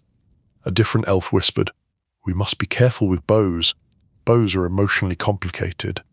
Santa listened, letting them build the machine around his idea. It was comforting and slightly terrifying, like watching a bridge assemble itself under your feet while you walked. Aino tapped the table gently. "We will also need reindeer alignment." Santa nodded. "I will speak to them." Mrs. Claus lifted her teacup in a small salute, as if toasting the concept of Santa doing his own meetings. Later that afternoon, Santa went to the reindeer barn with his notebook and his most respectful posture. Rudolph looked up as Santa entered. "You are here with purpose." Santa nodded. "I have a proposal." Donna sighed loudly. "Here it comes." Santa held up a hand. "It is not bad." Blitzen squinted. "That is what people say right before it is bad." Santa took a breath. "I want Christmas Eve to be shorter." The barn went quiet in a different way. This was not the quiet of polite listening. This was the quiet of reindeer doing math in their heads and deciding whether they liked the result. Rudolph tilted his head. "Shorter." Santa nodded. "More efficient. Fewer unnecessary loops, better staging, more rest windows for you, less exposure to unstable weather. We do the job well and we do not drag it out." Comet stepped forward. "That sounds good." Cupid added, "Efficient joy." Prancer looked suspicious. "What do we give up?" Santa said honestly, "Some flourishes, some dramatic hovering, less time showing off." Blitzen snorted. "We do not show off." Donna said, "We absolutely show off." Rudolph kept watching Santa. "And what do you do when we finish?" Santa hesitated. This was the moment where his beach dream could sound like betrayal. He decided to be careful, not secretive. "I rest," Santa said. "I rest properly, then I come back better." Rudolph nodded slowly. "And the beach?" Santa sighed, quiet. "Yes, a beach." Blitzen rolled his eyes. "Of course." Donna said, "What kind of beach?" Santa blinked. "I do not know. One with warmth." Vixen said, "Warmth is acceptable." Prancer said, "Are there carrots?" Santa stared. "On the beach." Prancer nodded. "Just asking." Santa said, "We will focus on the operational details first." Rudolph stepped closer. "If you want this plan, you must keep your promises again. Rest windows are real. Snacks are real. Warm water is real. You do not push us through rain to save your schedule." Santa nodded. "Agreed." Rudolph lowered his head slightly, which was the reindeer version of shaking hands. "Then we will cooperate." Santa felt relief move through him like warmth he did not deserve but desperately needed. The next days became a strange mix of holiday magic and corporate efficiency. Elves built staging areas like small airports. Crates were stacked in neat patterns. Checklists multiplied, then were organized into better checklists. Aino created a master schedule that made Santa feel both safer and slightly trapped. Mrs. Claus kept appearing with tea and calm reminders that sleep was not optional. Santa tried to argue once and lost immediately. Reindeer training sessions changed too. Instead of long dramatic flights in miserable weather, they practiced shorter runs with sharper turns and calmer pacing. They trained on canopy handling. They tested new tie systems. They rehearsed landing patterns. "You seem thoughtful." Rudolph blinked slowly. "I am trying to imagine the beach." Santa smiled faintly. "How is it going?" Rudolph said, "I cannot picture sand. I only know snow." Santa nodded. "That is fair." Rudolph continued, "I can picture sunlight, though. I can picture warmth on my face. I can picture standing still and not listening for wind shifts." Santa felt a small ache. "Yes." Rudolph looked at him. "And I can picture you not reading letters for one day." Santa laughed softly. That might be the hardest part. Rudolph said, "If you can do that, the rest is simple." Santa stared out at the yard. The workshop lights glowed warm against the dark, elves moved in steady rhythm. The world outside wanted magic, the weather wanted to argue. Christmas Eve kept approaching with quiet confidence. Santa placed a hand on the barn door frame. "Then we do it," he said. "We do the plan. We do it well. Then I rest." Rudolph nodded once. Good. Santa returned to his office later that night and opened his notebook. Under Myra and Bari he wrote one more line. After Christmas. He did not write beach this time. He did not need to. The plan was moving. The operation was tightening. The boredom was still there, but it had less power now, because it had been acknowledged, respected, and turned into something practical. Santa looked at the calendar again. Christmas Eve waited, as it always did. This year Santa planned to meet it with calm efficiency, and afterward he planned to meet the sea. Chapter 7.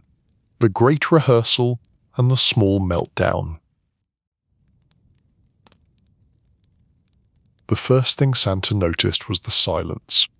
Not the full silence of deep snow, but the kind of silence you get when a room full of extremely competent people is trying very hard not to panic. The workshop was still running, conveyors still rolling, tools still clicking, cocoa still steaming, but the sound had changed.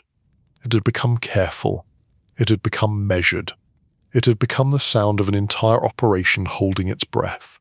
Santa stood at the edge of the staging area and looked at the sleigh. The sleigh looked good. It looked ready. It looked like it had been through a dozen meetings and had survived all of them, which was true. The cozy shield canopy hung in its new refined form. It was not as bulky now, it flexed with the air, it sat tighter against the sleigh. It had reinforced ties and neat seams. It still made the sleigh look like it was wearing an elegant winter coat, but now it was an elegant coat that did not try to fly away. Aino stood beside the sleigh with a clipboard, naturally. Aino had become the kind of presence that made Santa feel both safer and mildly supervised. Aino was not unkind. Aino was simply built from planning. Santa cleared his throat. "How many checklists are we using today?" Aino answered without emotion. 6. Santa nodded. "That is normal now." Aino corrected gently. "That is reduced." Santa stared at Aino. "Reduced." Aino nodded. "We removed 2 redundant lists." Santa felt an unexpected gratitude. "Thank you."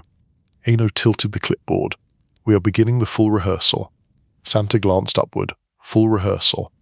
Aino nodded. "Complete sequence. Packing, staging, launch, flight path simulation, landing, reload procedure, emergency handling, and return." Santa let out a slow breath. "That is a lot." Aino nodded again. "That is why we rehearse." Mrs. Claus appeared on Santa's other side, holding a mug of tea and wearing the calm expression of someone who knew the rehearsal would either build confidence or cause a dramatic spiral. Mrs. Claus did not try to stop dramatic spirals. She simply made sure they did not swallow the building. She took a sip. "You look tense." Santa did not deny it. "I am thinking about the part where the weather laughs at her." Mrs. Claus smiled slightly. "The weather always laughs. You just have to laugh back." Santa considered that. He was not sure he had the energy for laughing contests with clouds. The elves moved with purposeful speed. They rolled crates into position. They checked seals. They confirmed packing lists. They adjusted straps. They inspected tie points. They spoke in short phrases like professional pilots preparing a complicated flight.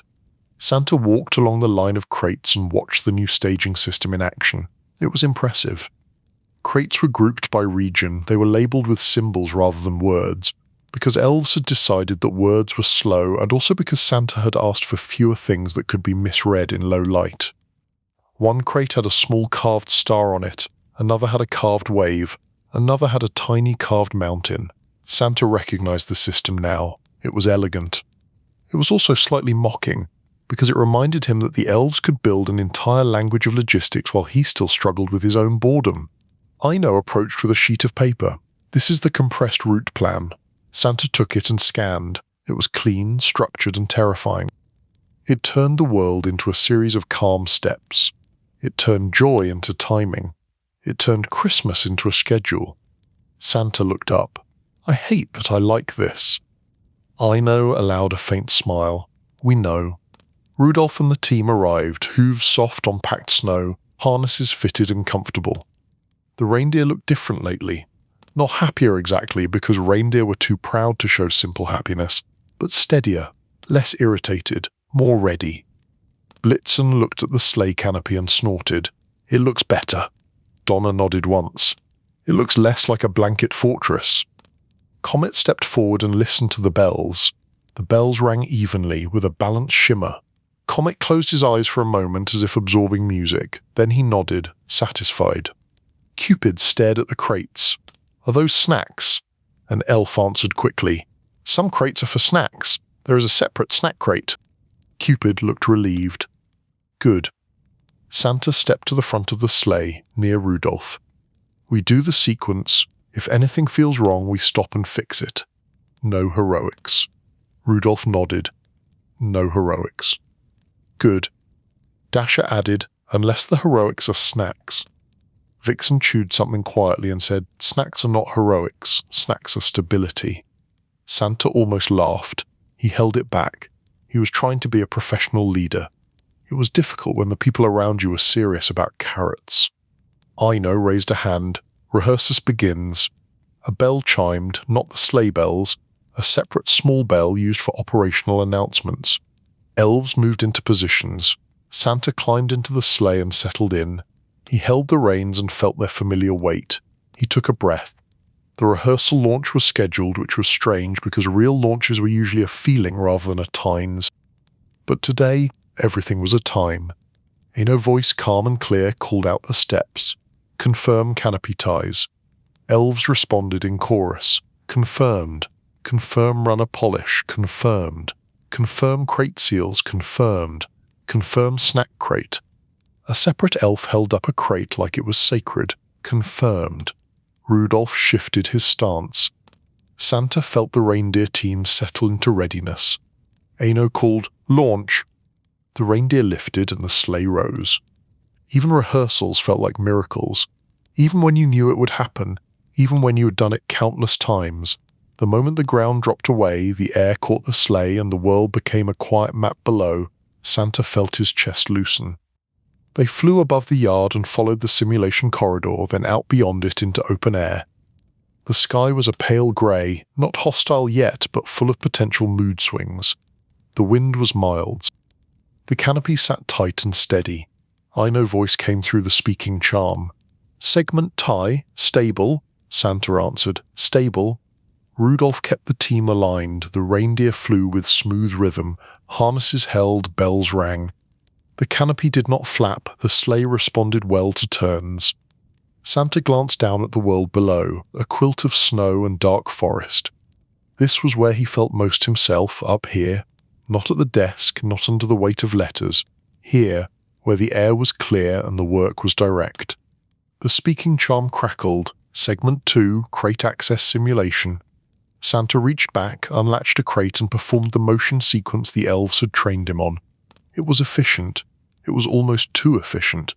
The crate opened smoothly. The contents were staged neatly. Santa grabbed a sample package and resealed the crate. Ino voice. Time record improved. Santa felt a flicker of pride, immediately followed by annoyance at himself for taking pride in being faster at opening boxes. They continued the rehearsal pattern, simulating deliveries and reloading procedures.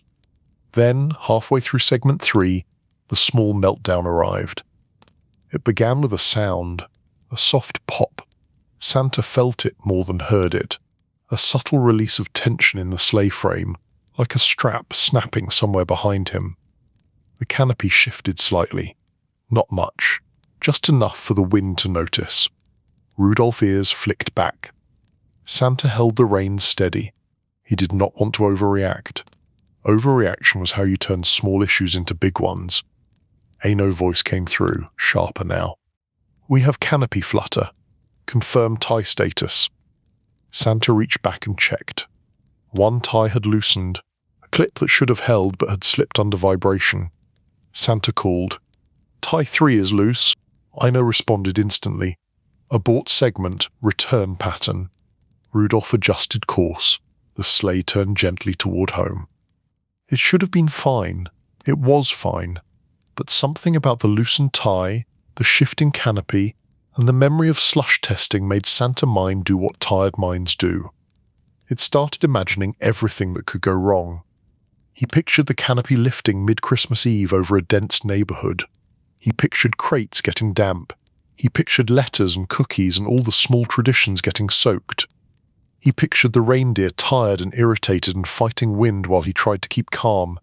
And then, because his mind was feeling dramatic, it pictured him at the beach, sitting under palm leaves holding a beer while everyone else dealt with the chaos. The thought was so selfish it made him flinch. His grip tightened on the reins. Rudolph felt it. Rudolph turned his head slightly, eyes steady, and looked at Santa. It was not accusing, it was not angry. It was a simple question without words. Are you here? Santa swallowed. Yes, he told himself. Yes, he was here. He forced his hands to loosen. He breathed out slowly. He steadied his voice and said into the charm, "We are returning." Calm handling. Aino's voice softened slightly. Understood. Good. They landed smoothly in the yard. Elves rushed in, checking ties and clips. Aino moved like a quiet storm, clipboard held like a shield, eyes scanning for root causes. Santa climbed down and stood by the sleigh, watching the elves work. Mrs. Claus approached him with a spare scarf. She looked at his face and did not ask how it went. She already knew. She said softly, "You are spiraling." Santa blinked. "I am not spiraling."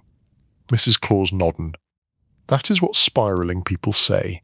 Santa looked toward the workshop, where the lights glowed warm. "I just do not want this to fail." Mrs. Claus' voice was steady. "It will not fail because you will not let it fail, but you also cannot hold it by squeezing it to death." Santa stared at the sleigh.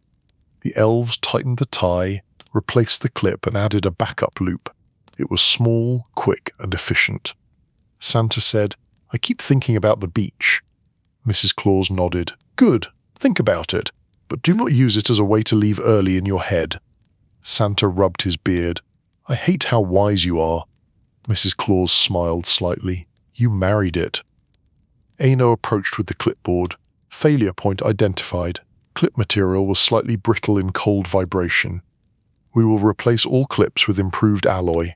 We will also add redundant ties in critical points." Santa nodded. "Do it." Aino continued. "The rehearsal will resume after adjustment." Santa felt the pressure in his chest. Resume. He wanted to sit. He wanted to drink cocoa. He wanted to read history and pretend the operation would run itself. Instead, he nodded again. Resume. The elves worked fast. The reindeer waited patiently. Even Blitzen held back complaints, which was a sign of seriousness. When the canopy was secured again, Aino called the next launch. Santa climbed into the sleigh, took the reins, and breathed. Rudolph spoke quietly, just for Santa. "You got tight." Santa nodded. "I did." Rudolph said, "When you get tight, we get tight. We fly better when you trust the work." Santa looked at Rudolph. "I do trust you." Rudolph blinked. "Trust the whole thing, not just us." Santa exhaled. "You sound like Mrs. Claus." Rudolph looked mildly offended. "I do not make tea." Santa gave a soft laugh, then stopped, then let himself laugh again because it helped. "All right," he said. "I trust the whole thing." They launched again. This time Santa kept his hands lighter. He listened to the air. He let the sleigh move. He let the canopy hold. He let the reindeer do what they did best. The rehearsal continued. They simulated more segments. They practiced emergency handling. They practiced quick return patterns. They practiced crate access in cold wind and mild turbulence. By the end, Santa felt exhausted in a cleaner way. Not the exhaustion of drowning in letters, the exhaustion of doing the work with full attention. They landed for the final time as the sky darkened. Elves cheered quietly, not loud, because loud cheering felt like tempting fate. Aino smiled, a rare full smile, and closed the clipboard. "Rehearsal complete," Aino said. "Performance within target. Issues identified and resolved. Reindeer feedback. Rudolph stepped forward. Better. Donna nodded. Better. Blitzen said, still cold. Santa smiled. Yes, still cold. Cupid asked, snacks. An elf handed over a carrot. Snack. Cupid looked satisfied. The reindeer were led back to the barn, blankets waiting. Elves returned to their station. The workshop resumed its steady hum. Santa stood alone for a moment beside the sleigh, hand resting on the runner. The sleigh felt like an old companion, one that kept changing and still stayed the same. Mrs. Claus came up beside him. You did not melt down in front of everyone. That is progress. Santa sighed softly. I melted down quietly. Mrs. Claus nodded. Quiet meltdowns are better. They do not splash. Santa glanced at the sky. The clouds were still they, low and grey. He looked back at the workshop, at the light, at the people. Then he thought about the beach again, not as an escape, but as a promise. He said quietly, I will finish Christmas Eve. Then I will rest, really rest. Mrs. Claus smiled. Good. Santa turned toward his office, where letters still waited. He walked with a steadier pace because he had rehearsed the night, faced the small failure, and survived it without losing himself. Chapter 8. The world sends mixed signals. Letters were usually predictable, not in content, because human hearts were never predictable, but in rhythm. They arrived. Santa read them. The world spun on. Wishes formed patterns. Toys repeated. Hope came in familiar shapes. This week the letters felt different. Santa sat at his desk with the new sorting system working around him like a quiet machine. Elves delivered batches. Emotional complexity piles formed with careful labels. The backlog was shrinking in a way that felt both satisfying and suspicious, like the universe might punish them for competence. Santa opened a letter and frowned. The wish inside was not for a toy, it was for weather. Dear Santa, it said in careful handwriting, can you please ask the sky to stop raining? My mittens are sad. Santa stared at the page. He did not know whether to laugh or feel judged by a child with better emotional honesty than most adults. He set the letter aside gently and opened another. Dear Santa, I would like a flashlight, and also please tell the reindeer to be careful because I saw a video of a plane in strong wind and it looked scary. Santa blinked. Children were watching weather videos now. Of course they were. Another letter asked for a book. Another asked for warm socks. Another asked for a family to stop being loud. Another asked for someone to come home safe. Another asked for Santa to please take a day off. Santa paused on that last one, his fingers still on the page. He looked out the window. Snow drifted across the yard in thin waves, but underneath, the ground looked darker, wet in places. The sky was a dull grey. The wind kept changing its mind. The world was sending mixed signals. Children wanted magic, but they were also watching the world with sharper eyes. They knew about storms and delays and weird weather. They were asking Santa to be careful, not just generous. Santa felt something shift. Not fear, not pride. Respect. The world was not the same stage it used to be. The old script did not fit as neatly. If Santa wanted to keep delivering, he had to keep adapting, not just for himself, but because the people he served were adapting too. A knock came. Aeon stepped in with a folder. Progress update, Aeon said. Backlog reduced. We are ahead of schedule by a meaningful margin. Santa looked up. Meaningful margin? Aeon nodded. We are not using numerals, but yes. Santa smiled faintly. Good. Aeon set the folder down. We also have updated weather monitoring. Santa sighed softly, then stopped, then sighed again because he was tired of performing calm. Tell me. Aino opened the folder. Forecast remains unstable. We have identified likely rain bands and suggested route buffers. We have recommended alternate altitude layers. Santa nodded. Thank you. Aino hesitated. There is also a public relations matter.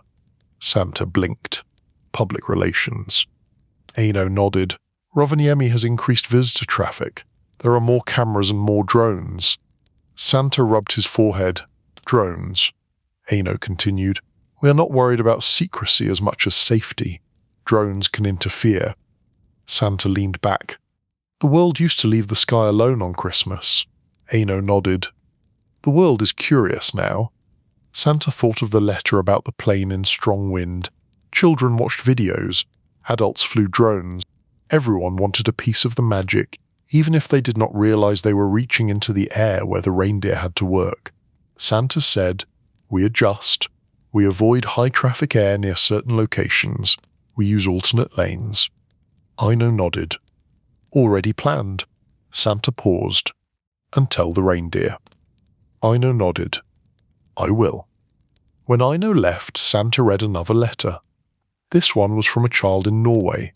The handwriting was small and neat. It asked for a simple thing, a set of coloured pencils, and then it asked a bigger thing. Dear Santa, please rest. I think you work too much. Also, if you come to Oslo, I hope you get cocoa and not cold wind. Santa smiled, surprised at the specific kindness of it. Oslo. A real place, with real cold wind, and real people who still made room in their minds for a man in a sleigh. Santa set the letter down and stared at the word Oslo. He had flown over Norway more times than he could count. He knew the lines of coast and mountain. He knew the quiet lights scattered across snow. He knew the way the sea looked black in winter, moving like it was thinking. He also knew that the idea of a beach felt far away from that winter sea. But the sea was still the sea. It still carried the promise of something beyond snow. That afternoon, Santa did something he rarely did. He left his desk without a crisis forcing him. He followed the break schedule. He walked through the workshop, nodding at elves, letting the sound of their work wash over him.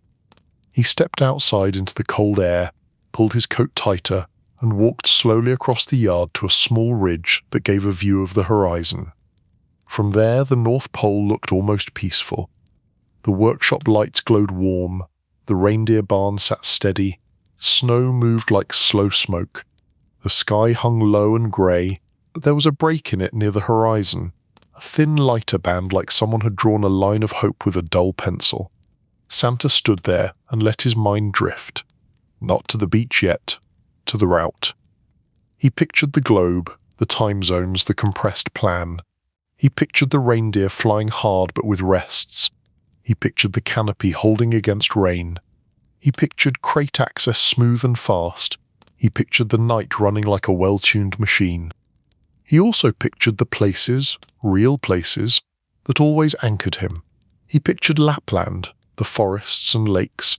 He pictured Rovaniemi, the city that wore his name like a scarf. He pictured the river, the streets, the lights, the people who visited for the feeling of Christmas even when Christmas was a complicated season. He pictured Norway, the long coast, the mountains, the cities pressed against dark water. He pictured Oslo, cold but alive, full of people moving through winter with stubborn warmth. He pictured rooftops dusted with snow and windows glowing, and then he pictured the Mediterranean again, Myra, Bari, sunlight, salt air. He felt the mixed signals of the world as a kind of map inside him. North Pole cold and duty, northern cities and winter sea, southern coasts and warmth, tradition and change, magic and logistics. He breathed out slowly. When he went back inside, Mrs. Claus was waiting near his office door as if she had known he would return at that exact moment. She looked at his face. You took a break. Santa nodded. I did. Mrs. Claus smiled slightly. Incredible. Santa gave a tired laugh. Do not make it a celebration. I will get arrogant. Mrs. Claus stepped aside to let him into the office. How are the letters? Santa sat down. Strange. Mrs. Claus raised an eyebrow. Strange how? Santa picked up the letter about mittens and rain. Children are requesting weather adjustments. Mrs. Claus read it and smiled. They have good taste. Santa opened another letter and held it up. They are also asking about reindeer safety and drones. Mrs. Claus frowned. Drones are annoying. Santa nodded. Yes. Mrs. Claus sat across from him. The world knows more now. They worry more. They ask more. Santa stared at the piles. And they still want the same things too. Warm socks, books, toys, family peace. Mrs. Claus nodded.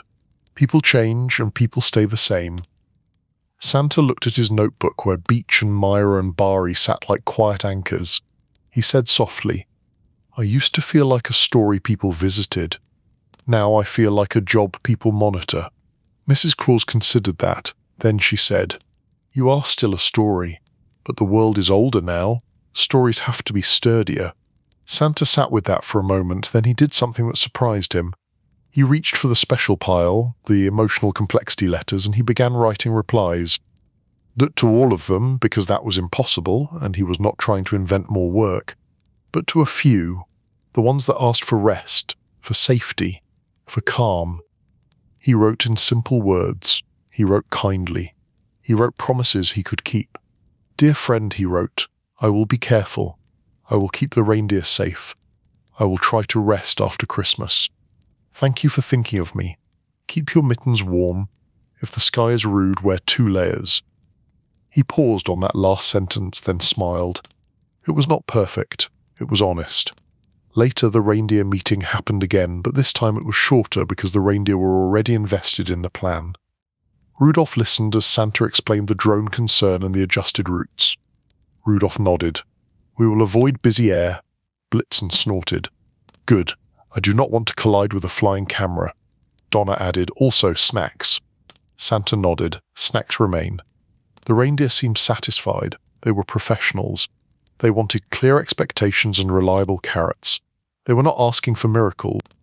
They were asking for respect. That evening, Santa sat in his office with the last light fading outside, and he opened a final letter. It was from a child who had written only a few words. "Dear Santa, I hope you are okay." Santa stared at it for a long time. He thought about boredom. He thought about duty. He thought about weather and drones and canopy ties and clip alloys. He thought about Myra and Bari and the beach.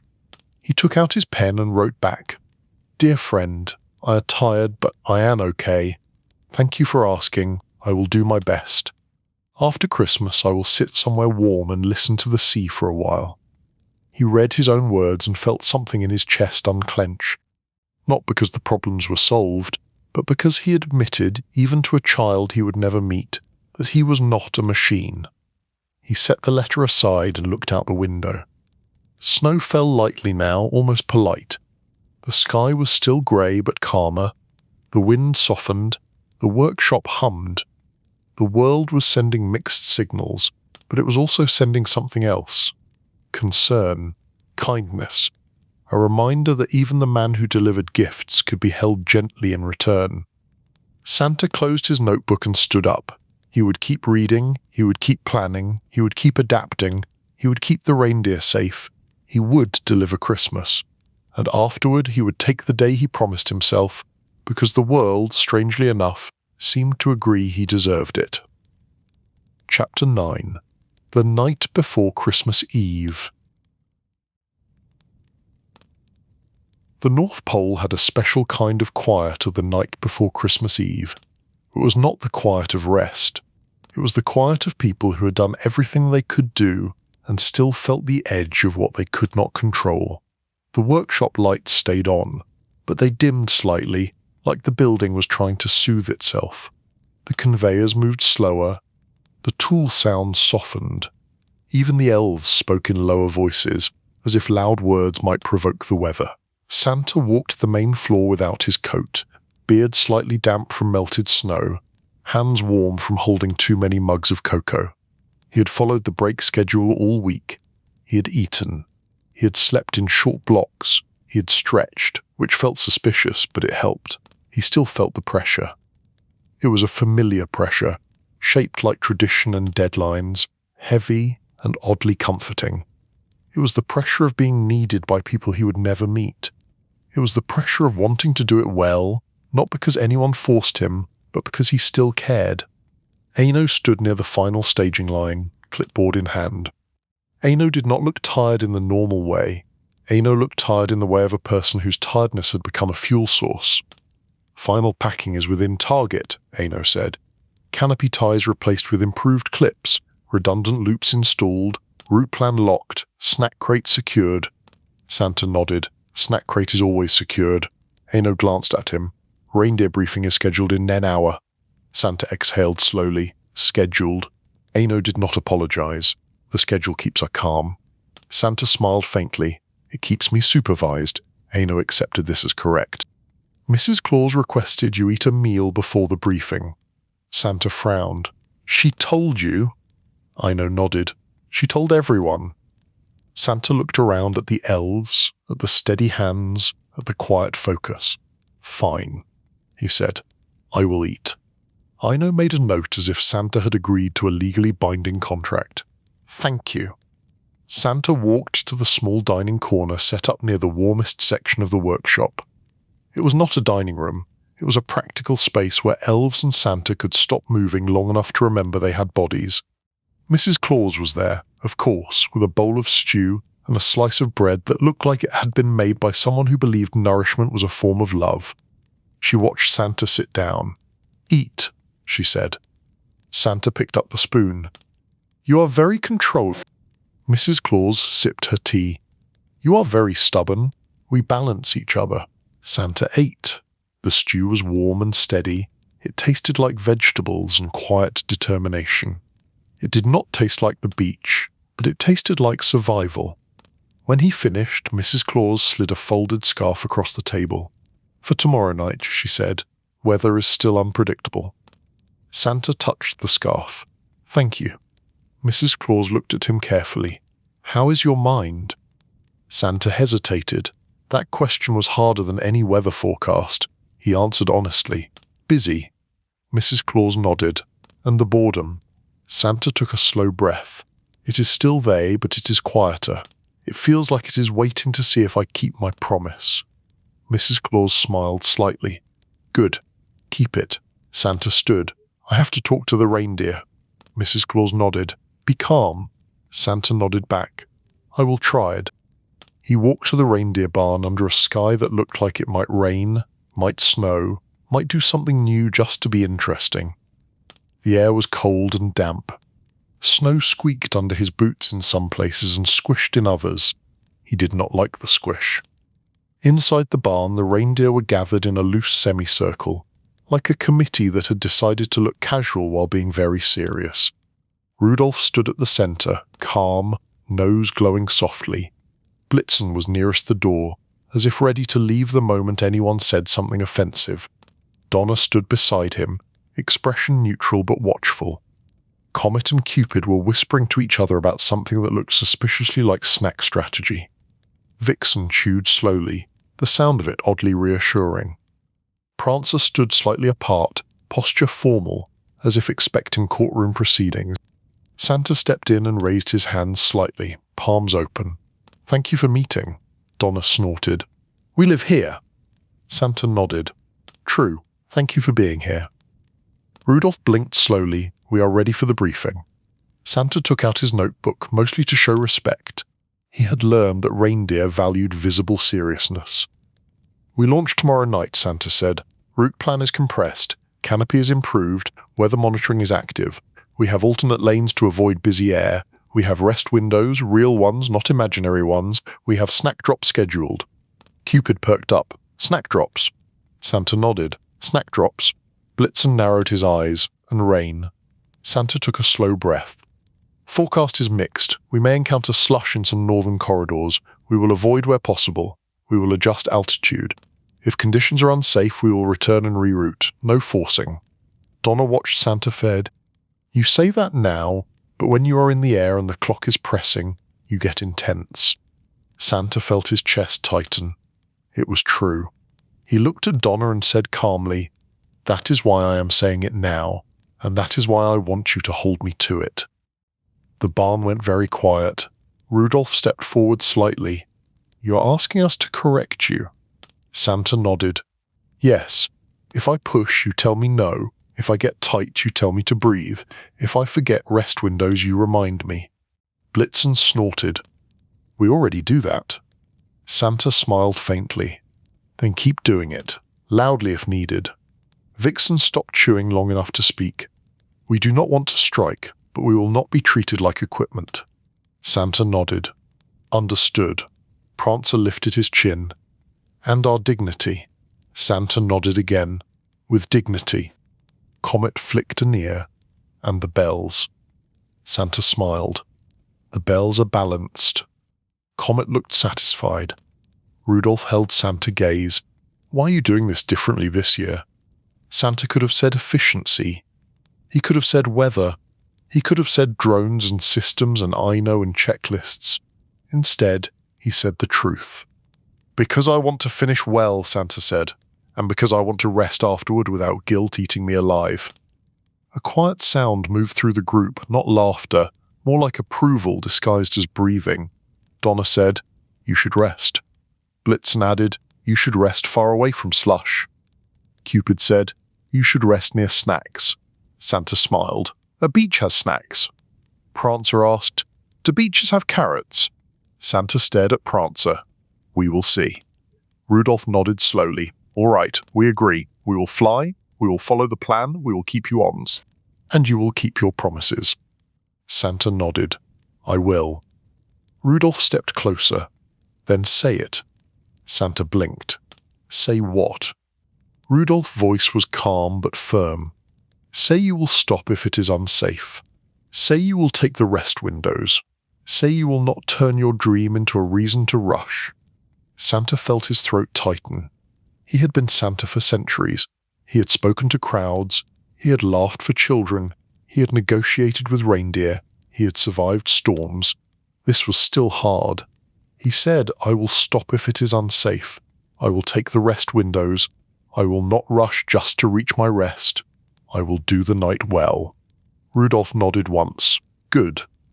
The meeting could have ended there, but soft tension still lingered, like a knot that needed a gentle pull. Donna shifted his weight. "There is some more thing." Santa looked at him. "Yes," Donna said. "You have been writing replies to letters." Santa blinked. "Who told you?" Blitzen snorted. "Everyone. The elves talk." Santa nodded slowly. "Yes, I wrote a few." Donna looked at him with an expression Santa rarely saw on Donna's face.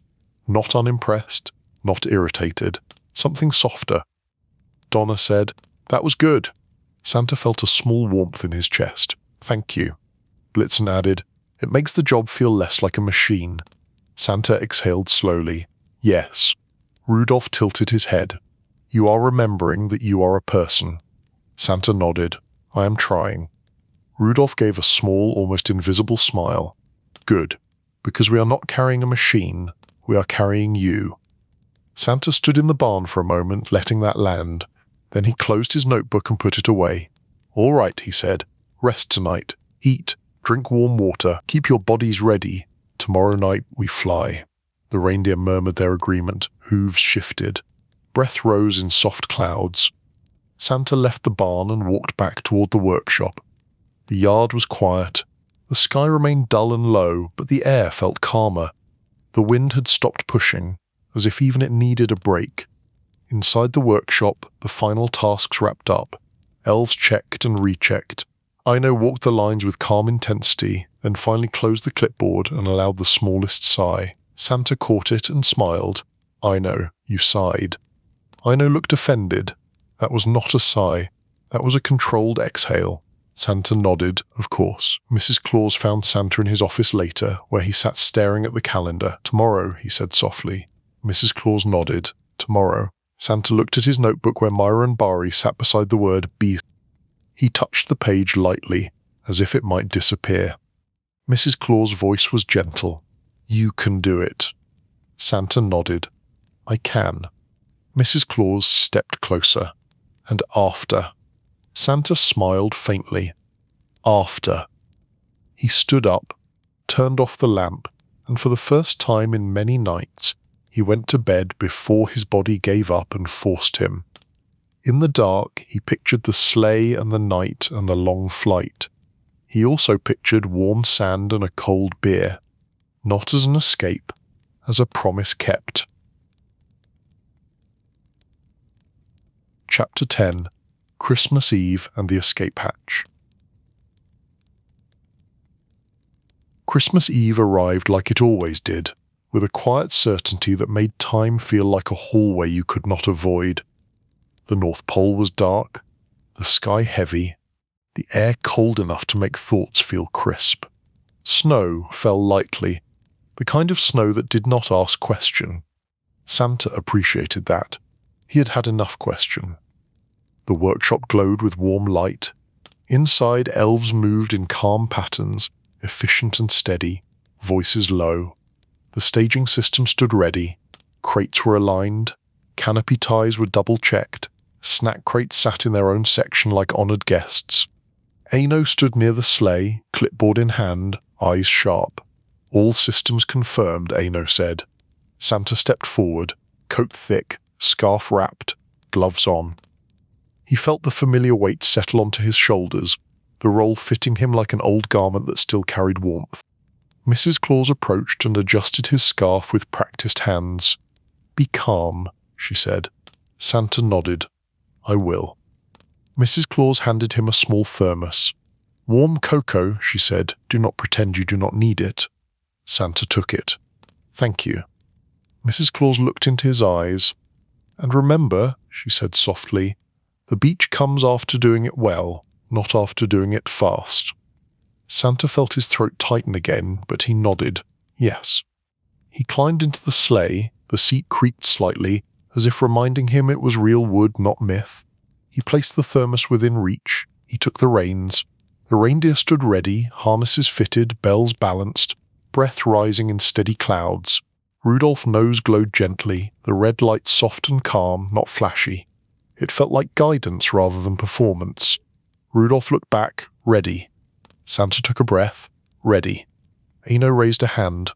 Launch sequence. Elves called out confirmations. Canopy ties confirmed. Runner polish confirmed. Crate seals confirmed. Snack crate confirmed. Santa heard the familiar rhythm of readiness and felt his chest loosen. This was not just tradition. This was preparation. This was a team. Aino voice, crisp. Launch. Rudolph surged forward, the team lifted. The sleigh rose, the yard dropped away, the workshop lights shrank into a warm cluster against the dark.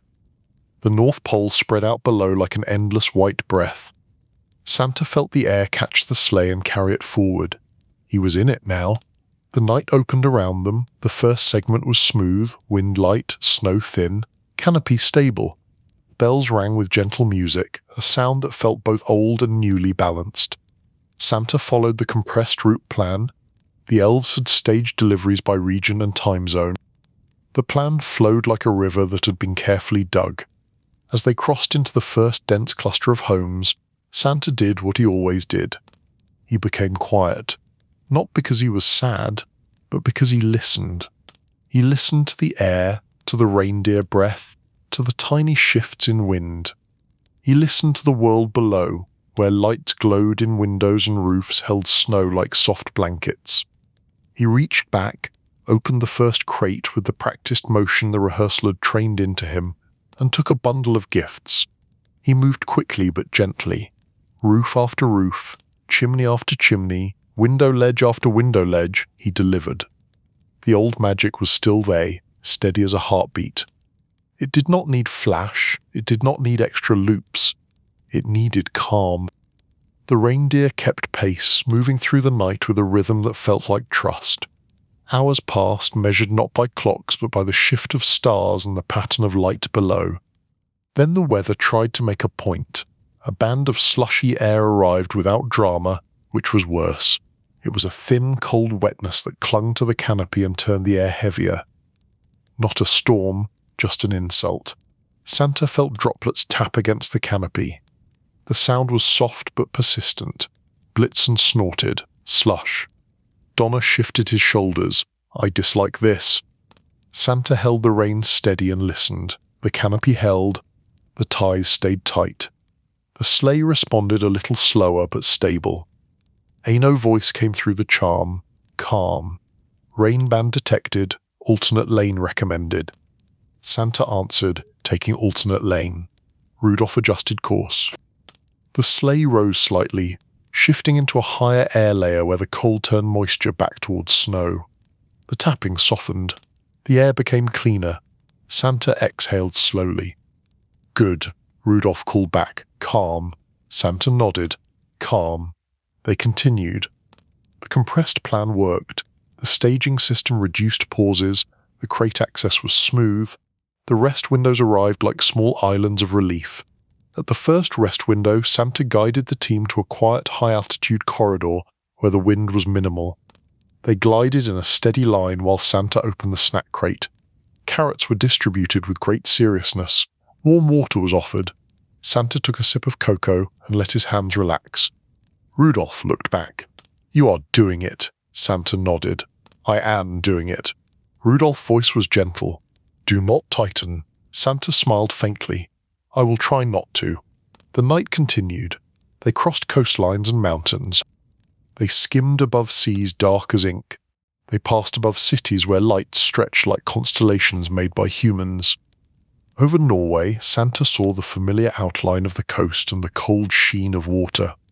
He saw Oslo glow, quiet and steady, pressed against winter. He remembered the letter wishing him cocoa and not cold wind. He whispered, for no one but himself, "Thank you." He delivered quietly across rooftops dusted with snow. The wind near the water shifted, but Rudolph guided them through with calm precision. The alternate lanes kept them away from busy air. No drones interfered. The night remained mostly theirs. There were small mishaps, because life insisted on being life. A cookie left on a windowsill was slightly too soft. Santa ate it anyway and pretended it was intentional. A chimney was narrower than expected. Santa did not force it. He used the window ledge instead, because the goal was joy, not stubborn tradition. A gift bundle slipped from his glove and landed gently in fresh snow.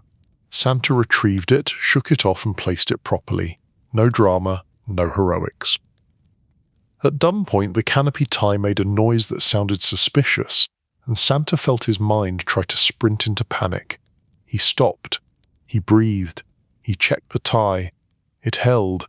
He heard Rudolph's voice in his memory. Trust the whole thing. Santa trusted. The tie stayed, the reindeer flew steady, the bells rang balanced music through the cold. The night moved toward its far end. By the final segment, Santa felt exhaustion in his bones, but it was the clean exhaustion of effort, not the stale exhaustion of dread. He had done it with the team, he had kept promises, he had taken rest windows, he had avoided unsafe weather, he had not tightened until he crushed the night. The last deliveries were always strange, not because they were harder, but because the end of the night carried a quiet sadness. Even after centuries, Santa still felt it. The moment when the last gift left his hands. The moment when the job, for 1 year, was complete. He placed the final gift with care, adjusted a stocking that had slipped and paused for a heartbeat in the soft glow of a living room tree. He did not linger, he did not add flourishes, he simply stood, calm, and listened. Somewhere in the house a person breathed in sleep. A small dog shifted and settled. The air smelled faintly of pine and sugar. Santa nodded once, as if thanking the room for letting him do what he did. Then he left quietly. Back in the sleigh, Santa took the reins and spoke softly to the team. Home. Rudolph's nose glowed brighter, and the reindeer turned toward the North Pole. The return flight felt lighter, partly because crates were emptier, partly because the weight of expectation had shifted into the past. The North Pole appeared ahead, lights glowing warm against the dark.